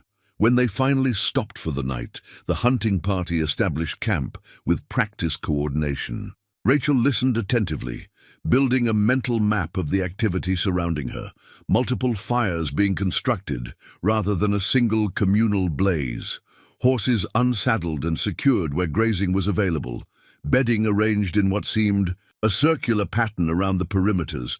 Ravenwing guided her to a sheltered position near one of the smaller fires. Your sleeping place here, he explained, helping her identify the buffalo robe laid out for her comfort. Protected from wind by rock face behind, fire before, Stone Elk and I sleep nearby for protection. The arrangement demonstrated both practical security concerns and cultural propriety, close enough for assistance if needed, but with clear boundaries, maintaining appropriate distance between a woman traveling alone and the male hunting party. How may I help with camp tasks? Rachel asked, unwilling to remain idle while others worked. I can't see, but my hands are capable.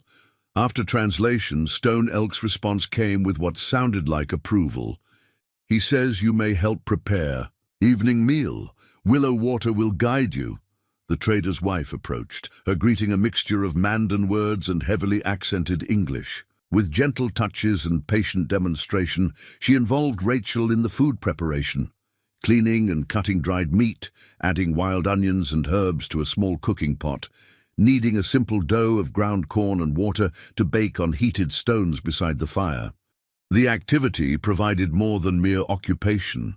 Through their shared work, limited verbal communication, supplemented by expressive touches and sounds, Rachel began forming her first genuine connection with a Mandan woman.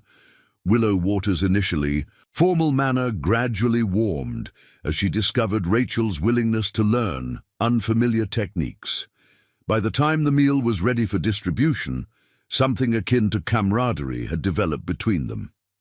As night settled fully around the camp, conversation diminished. The hunters needed rest after a long journey with more demanding days ahead. Rachel, exhausted from physical exertion beyond anything she had experienced since losing her sight, settled onto her buffalo robe with profound gratitude for its warmth and comfort. Sleep claimed her quickly, but proved restless. Sometime in the deepest hours, Rachel startled awake, momentarily confused by unfamiliar surroundings before memory supplied context. The fire had burned low, its diminished warmth partly responsible for her waking. More significant was a sound that didn't belong to the natural chorus of night, rhythmic scraping, deliberate rather than random. "You're awake," Ravenwing's voice. He came quietly from nearby. "Dreams troubled?" "No, just adjusting to strange surroundings," Rachel responded, orienting toward his voice. "What is that sound?" "Arrow-making," he explained. "Night watch seems longer with busy hands." The matter-of-fact explanation revealed practical wisdom. "May I sit closer to your fire? Mine has died down." A brief hesitation preceded his response. "Yes, path clear between us. 3 steps forward, then right." Rachel followed these directions carefully, finding a place beside what felt like a small but well-maintained fire. Its warmth reached her immediately, along with the distinctive aroma of particular woods burning, not the pine common to settler campfires, but something with a sweeter scent. "Cedar," Ravenwing identified, apparently noticing her attention to the aroma. "Sacred wood, keeps away evil spirits during darkness hours." Rachel nodded acknowledgement, respecting beliefs different from those of her Protestant upbringing, without comment or judgment.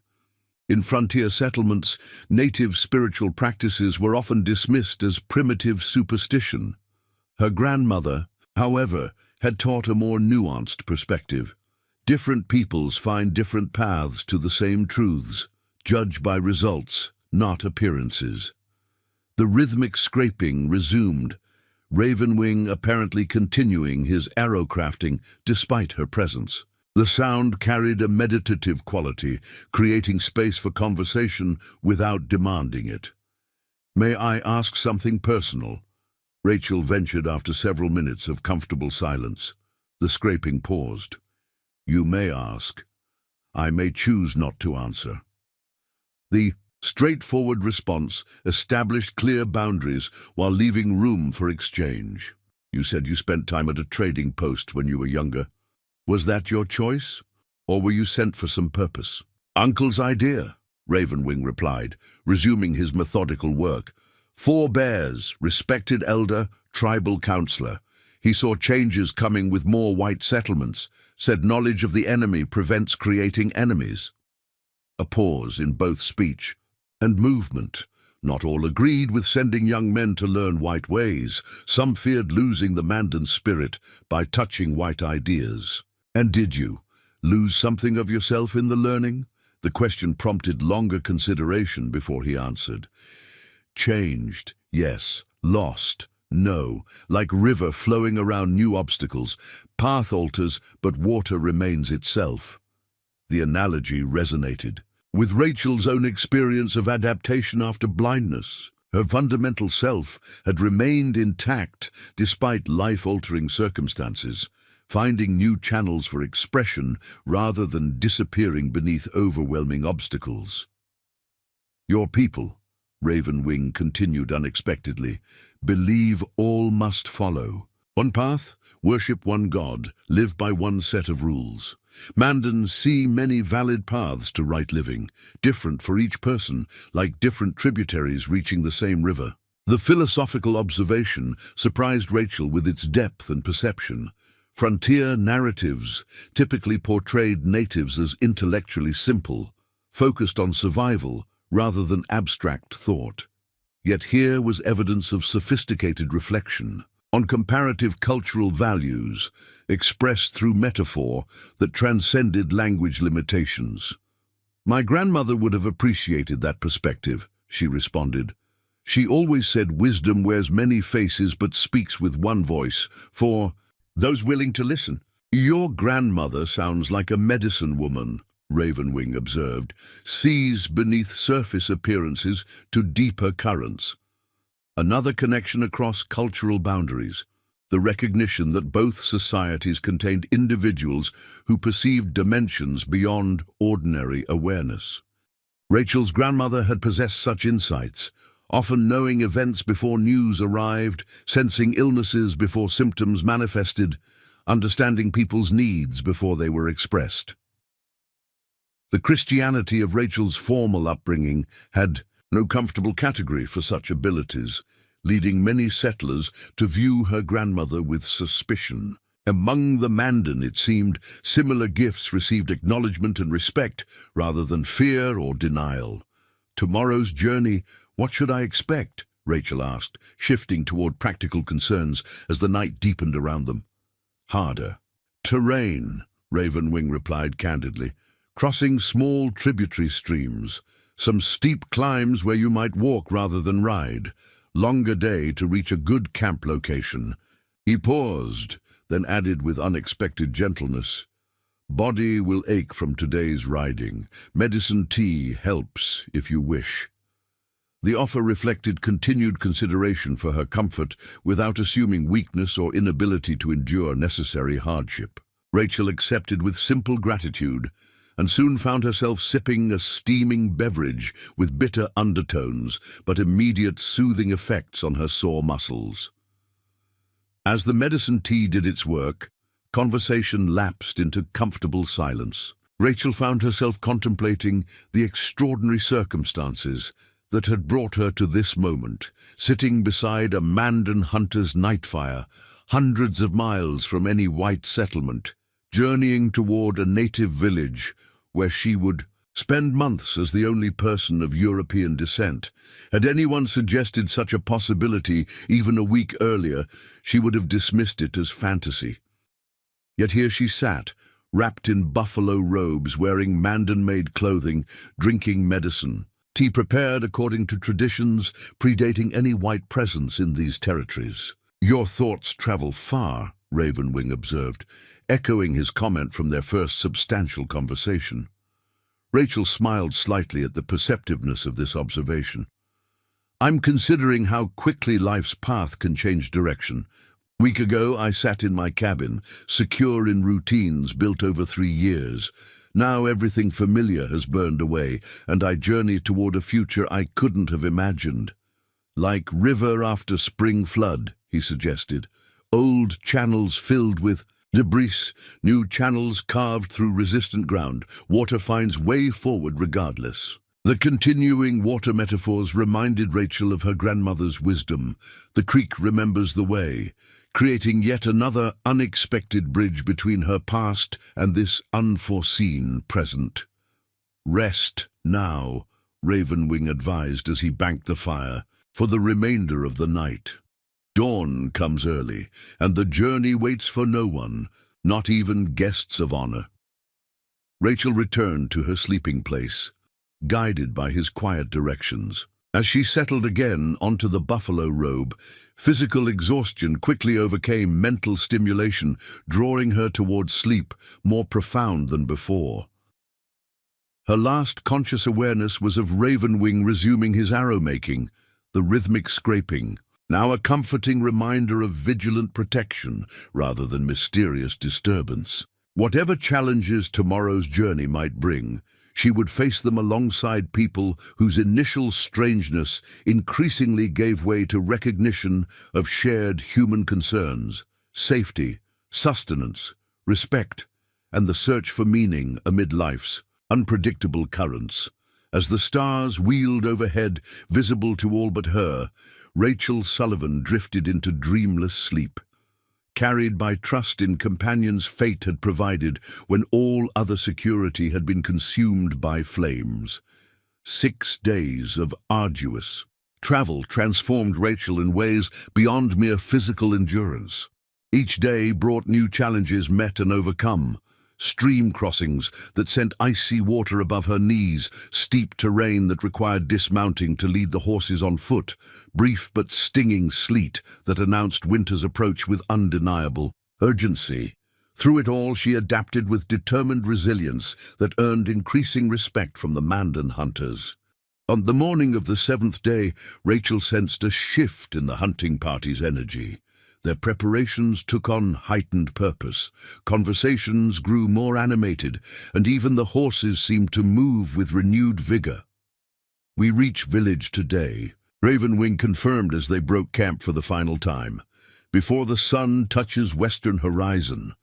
The announcement brought conflicting emotions. Relief that the physically demanding journey would end. Apprehension about entering an entirely unfamiliar community as the only white person. Curiosity about the Mandan village structure and customs she had heard described but would experience only through non-visual senses. "Will someone notify William and Margaret that I'm safe?" she asked, the concern for her sister's peace of mind never far from her thoughts. "Yes," Ravenwing assured her. 2 hunters leave tomorrow for a trading post. They carry message explaining cabin fire, your rescue, safe journey to the village. Crawford will know where to find you when spring allows travel." This confirmation eased one significant worry. Margaret would be frantic upon discovering the burned cabin and no sign of Rachel.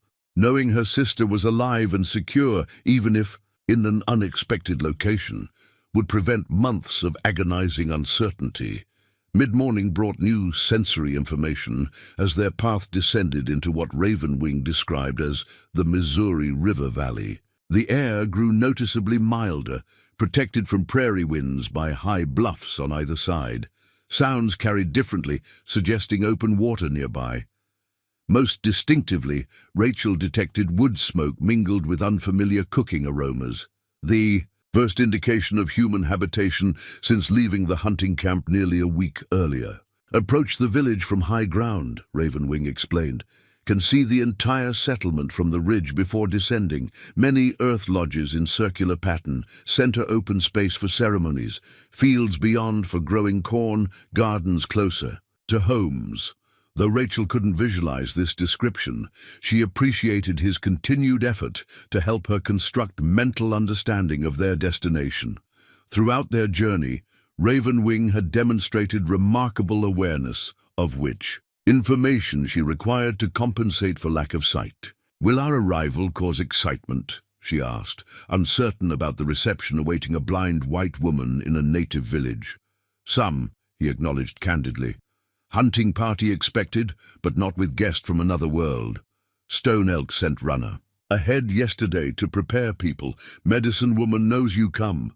The practical foresight again impressed Rachel. These primitives, as whites often dismissed them, demonstrated sophisticated social organization and communication systems that minimized disruption while addressing necessary preparations. As they crested what felt like a final ridge, their party halted. Rachel sensed the men surveying their home village from this elevated vantage point. Though she couldn't share this visual homecoming, other sensations conveyed important information. The distinctive aromas of a substantial settlement, where food preparation, tanning, and wood smoke created a complex olfactory signature. Distant sounds of dogs barking, children calling, women's voices in conversation. Even the air itself carried the indefinable but unmistakable energy of communal human presence. "Many people watch our approach," Ravenwing noted. "Word of white. Blind woman travels faster than horses." Rachel straightened her posture, determined to meet this scrutiny with dignity rather than apprehension. "How should I behave to show proper respect?" The question clearly pleased him, his voice warming with approval. "Follow Stone Elk's lead. Wait for formal welcome before dismounting. Accept food or drink if offered. Refusal insults hospitality. Medicine Woman will determine your place in village. Their descent from the ridge brought increasingly detailed sensory impressions. The path changed from rough prairie to a more established trail, packed firm by regular passage of feet and hooves. Occasional greetings called out in Mandan suggested villagers working in outlying fields or tending to outdoor tasks. Dogs approached with curious sniffing and excited barking before being called away by their owners. "Children run beside us now," Ravenwing narrated, recognizing Rachel's need for information about activities she could sense but not see. "Some have never seen white woman before. Mothers call them to show respect, not stare rudely." Rachel nodded, understanding, oddly comforted by this minor social tension that felt recognizable across cultural boundaries. Children in St. Louis had similarly stared at her blindness until parents enforced better manners. As they approached what must be the village proper, the sounds intensified, not chaotic, but layered with purpose. Women calling to one another, rhythmic pounding that suggested grain being processed, deeper male voices gathered in what sounded like a central location. The hunting party slowed to a ceremonial pace, stone elk moving to lead their procession. With evident formality, "We enter village circle now," Ravenwing informed her. "Earth lodges on both sides, large central meeting area ahead. Many people gather to witness return." Rachel felt dozens, perhaps hundreds of eyes upon her, creating a sensation of exposure she hadn't experienced since first appearing in public after losing her sight. The scrutiny carried a different quality from curious settler stares.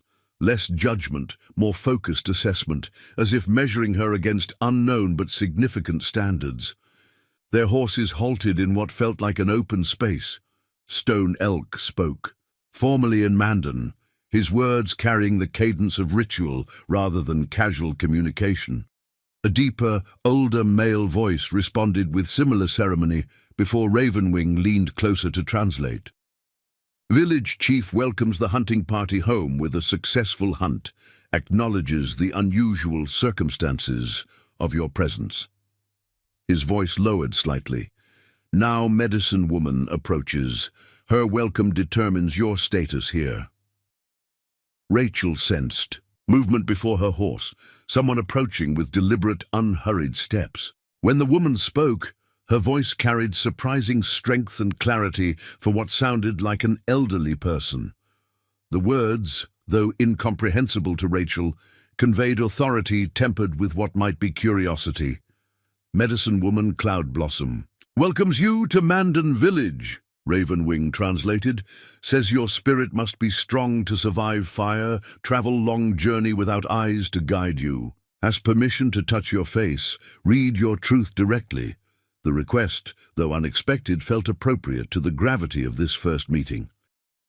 "Yes, she may," Rachel agreed. Gentle hands, weathered by age yet remarkably steady, reached up to touch her face. The contact was neither invasive nor cursory, but methodical, fingers tracing her features with careful attention, lingering briefly at her sightless eyes, then moving to her hands where burn scars still marked her recent ordeal.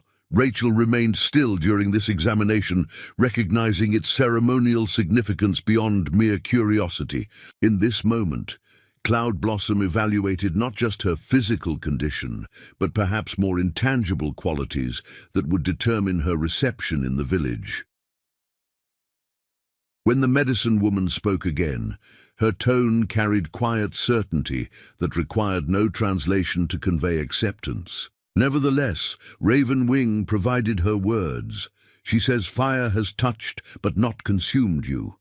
Darkness surrounds but does not enter you. These are signs of strong spirit. He paused, seeming to choose his next translation carefully. She says, grandmother's song led you to help when most needed. Same song will guide your return journey when time comes. The reference to her grandmother's song, information Rachel had shared only with Ravenwing during their nighttime conversation, startled her. Had he discussed this with Cloud Blossom in advance? Or did the medicine woman possess insights that transcended ordinary communication? Before she could ponder this question further, Stone Elk spoke again, prompting Ravenwing's continued translation. You may dismount now. Medicine woman offers her lodge for your first nights in village until proper arrangements are decided. An honor rarely extended to outsiders. With Switchgrass's assistance, Rachel descended from her horse, legs unsteady after the day's long ride. The young hunter had grown increasingly comfortable in her presence during their journey, his initially hesitant English expanding through daily practice. Now he spoke near her ear, quiet words meant for her alone. My mother says welcome, my sister also, not fear here. The simple reassurance touched Rachel deeply. While formal welcome from village leadership carried official significance, this personal greeting suggested potential for genuine integration beyond mere tolerance of her presence. Cloud Blossom took Rachel's hand, placing it on her arm in a universal gesture of guidance. Together they moved forward, the medicine woman's pace carefully moderated to accommodate Rachel's unfamiliarity with the terrain. Though no words passed between them, Rachel sensed thoughtful consideration in each step, each gentle directional pressure. The sounds of the village enveloped them, conversations pausing briefly as they passed, then resuming with what must be commentary on the unprecedented visitor. Rachel detected no hostility in these exchanges, only the natural curiosity any small, relatively isolated community might express toward an unusual newcomer. Lodge steps here, Cloud Blossom said suddenly, in heavily accented but understandable English. 3 down. The unexpected communication startled Rachel, who had assumed the medicine woman spoke no English. She followed the instruction carefully, feeling the ground change from packed earth to what seemed like a gentle downward slope into the earth lodge Ravenwing had described days earlier. The interior atmosphere shifted dramatically, cooler, dimmer according to the subtle pressure changes against her face, with distinctive aromas of herbs, cured hides, and cooking foods, creating an olfactory map of the space. The acoustics suggested a substantial room with high ceiling, where sounds, carried with slight reverberation, indicating significant size. Sit, Cloud Blossom directed, guiding Rachel to what felt like a well-worn cushion of some soft material. Rest now. Questions later. The practical wisdom of this approach struck Rachel immediately. After days of travel culminating in the emotional intensity of village arrival, her capacity for complex interaction had diminished considerably. The medicine woman's perception of this need for recovery time demonstrated sensitivity that transcended cultural differences. Footsteps entering the lodge announced another arrival. The distinctive pattern immediately identified Ravenwing, even before he spoke. Medicine woman asks if I translate your needs, he explained. Food and water come soon. Sleeping place prepared there. He guided her hand to what felt like a pallet of soft furs positioned against one wall of the lodge. Private space behind a hanging screen, when needed. These basic arrangements addressed immediate practical concerns with efficiency. More significant was the underlying message. Rachel's comfort and dignity had been considered in advance, preparations made to accommodate both physical necessities and personal privacy. Please convey my gratitude, she responded, the formal phrasing inadequate to express the complex emotions beneath it. To both Cloud Blossom and the entire village for such a welcome. After translating this message, Ravenwing hesitated before adding, Hunter Chief Stone Elk calls council meeting now, discusses your presence, arrangements for longer stay. I must attend as a finder and translator. His tone carried reassurance. Medicine woman remains, ensures your comfort. As he departed, Rachel found herself momentarily overwhelmed by the day's transitions, from the relative familiarity of their traveling routine to this wholly new environment. required significant adjustment, particularly without visual cues to assist orientation. The medicine woman seemed to perceive this strain, moving quietly around the lodge while allowing Rachel space to absorb her surroundings through remaining senses. The Earth Lodge revealed itself gradually through careful exploration. The central fire pit provided consistent orientation, its warmth and occasional crackle creating a fixed reference point. The floor, packed smooth by generations of feet, offered secure footing once Rachel mapped its subtle contours. Hanging implements created distinctive sound patterns when air currents disturbed them, further enhancing her mental blueprint of the space. Cloud Blossom allowed this exploration without interference, offering guidance only when Rachel approached what might be private areas or objects requiring careful handling. The medicine woman's patience suggested familiarity with adaptive processes, perhaps from her own experiences with temporary blindness during visionary states. When food arrived, brought by a woman whose melodic voice suggested youth rather than age, Cloud Blossom guided Rachel's hands to a shallow wooden bowl containing what proved to be a rich stew of meat and unfamiliar vegetables. The harmonious blend of flavors surpassed typical frontier fare, demonstrating culinary sophistication belied by outsiders' dismissive characterizations of native cooking as primitive or unsophisticated. As Rachel ate, Cloud Blossom spoke, not directly to her, but in a rhythmic monologue that seemed part storytelling, part meditation. Without understanding the words, Rachel nevertheless found the cadence soothing, creating space for reflection without demanding response.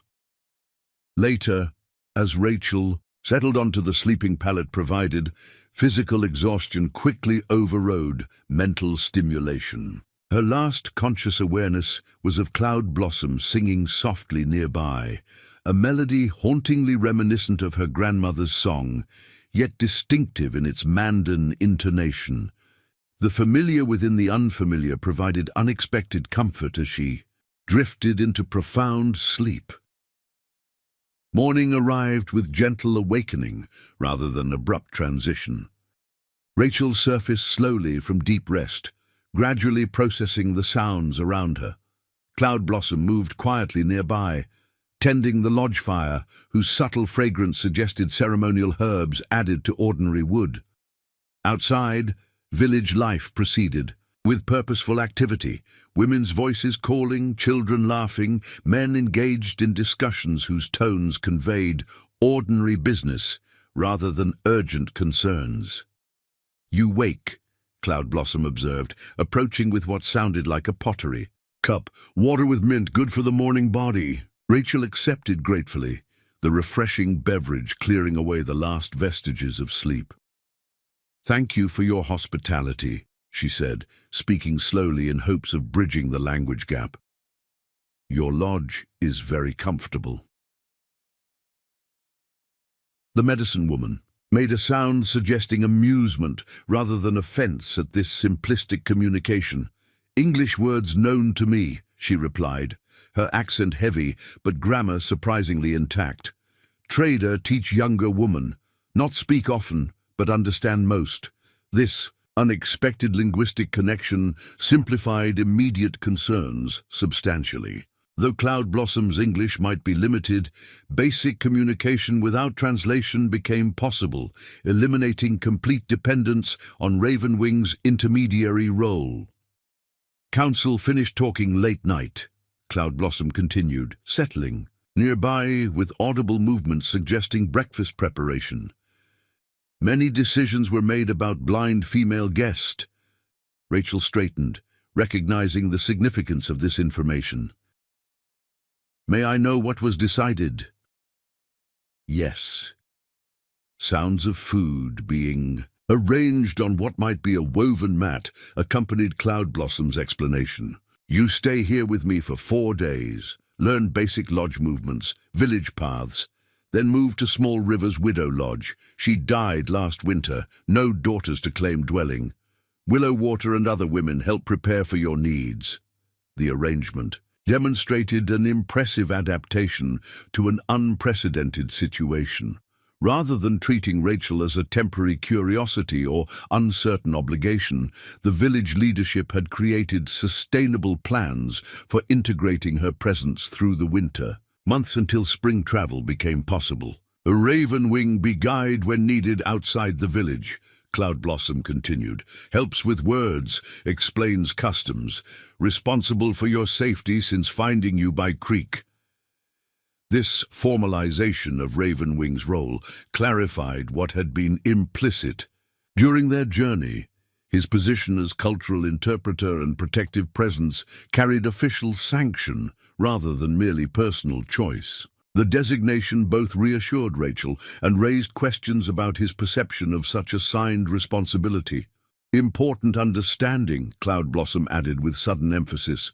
You are not prisoner here, not a slave, not a spirit wife. Her tone suggested addressing potential misconceptions directly. Guest with respected place, like honored trader from distant tribe. Learn our ways, share your knowledge when appropriate, free within safety boundaries. The explicit clarification of status addressed concerns Rachel hadn't voiced, but had certainly considered during the journey. Historical accounts of white captives taken by hostile tribes created apprehension among settlers regarding any native contact beyond strictly controlled trading interactions. Cloud Blossom's straightforward declaration dispelled such anxieties, establishing clear parameters for mutual respect rather than subordination. I understand, Rachel acknowledged gratefully, and I'm willing to contribute however I can while I'm here. Cloud Blossom made a sound of approval. Good spirit, now eat. Later Ravenwing comes, shows village paths. Memory and feet is important when eyes see nothing. The practical wisdom of this observation matched Rachel's own experience. Since losing her sight, she had learned that independence required meticulous mental mapping of physical spaces, creating reference points through touch, sound, and counted steps rather than visual landmarks. As Rachel ate the unfamiliar but flavorful breakfast, a porridge of ground corn enhanced with dried berries and nuts, she contemplated the remarkable transition her life had undergone. From the terror of the cabin fire to this moment of tentative security in a Mandan earth lodge represented a journey few white women had experienced, certainly none without sight to guide them. The creek that had initially led her away from danger had become, metaphorically, the path to unexpected sanctuary. Her grandmother's wisdom, "Water remembers the way," had proven true in ways impossible to anticipate yet undeniable in retrospect. That same wisdom, recognized across cultural boundaries, by people her own society often dismissed as primitive, now offered guidance for navigating the months ahead. When Ravenwing arrived later that morning, his familiar presence bridged Rachel's past week of journey with this new phase of adaptation. His greeting carried formal respect, yet underlying warmth that transcended mere duty. "Medicine woman says, you rested well," he observed. "Ready to learn village paths now? Winter comes soon. Better to know your way before snow covers the ground." The practical suggestion aligned perfectly with Rachel's own priorities. Independence, even within limited parameters, required spatial orientation beyond the medicine. "Woman's lodge, yes," she agreed, rising with her walking staff in hand. "I'm ready to begin." As they stepped from Cloud Blossom's earth lodge into the autumn sunshine, Rachel sensed the village's continued curiosity about her presence. Yet the initial intensity had moderated overnight, suggesting acceptance of leadership decisions regarding her status and accommodation. "First learn center paths," Ravenwing explained, positioning her hand on his arm in the guiding gesture that had become familiar during their journey. "Lodge to the central gathering place, lodge to river path, lodge to cooking areas. Simple. Directions first, then more complex when these become known in your feet." The methodical approach to orientation demonstrated understanding of how blind individuals construct mental maps of their surroundings, beginning with essential routes. Adding complexity only after basics became automatic. Whether this knowledge came from Ravenwing's observations during their journey or from Cloudblossom's experience with temporary blindness during visionary states, it reflected authentic appreciation of Rachel's needs rather than assumptions about her limitations.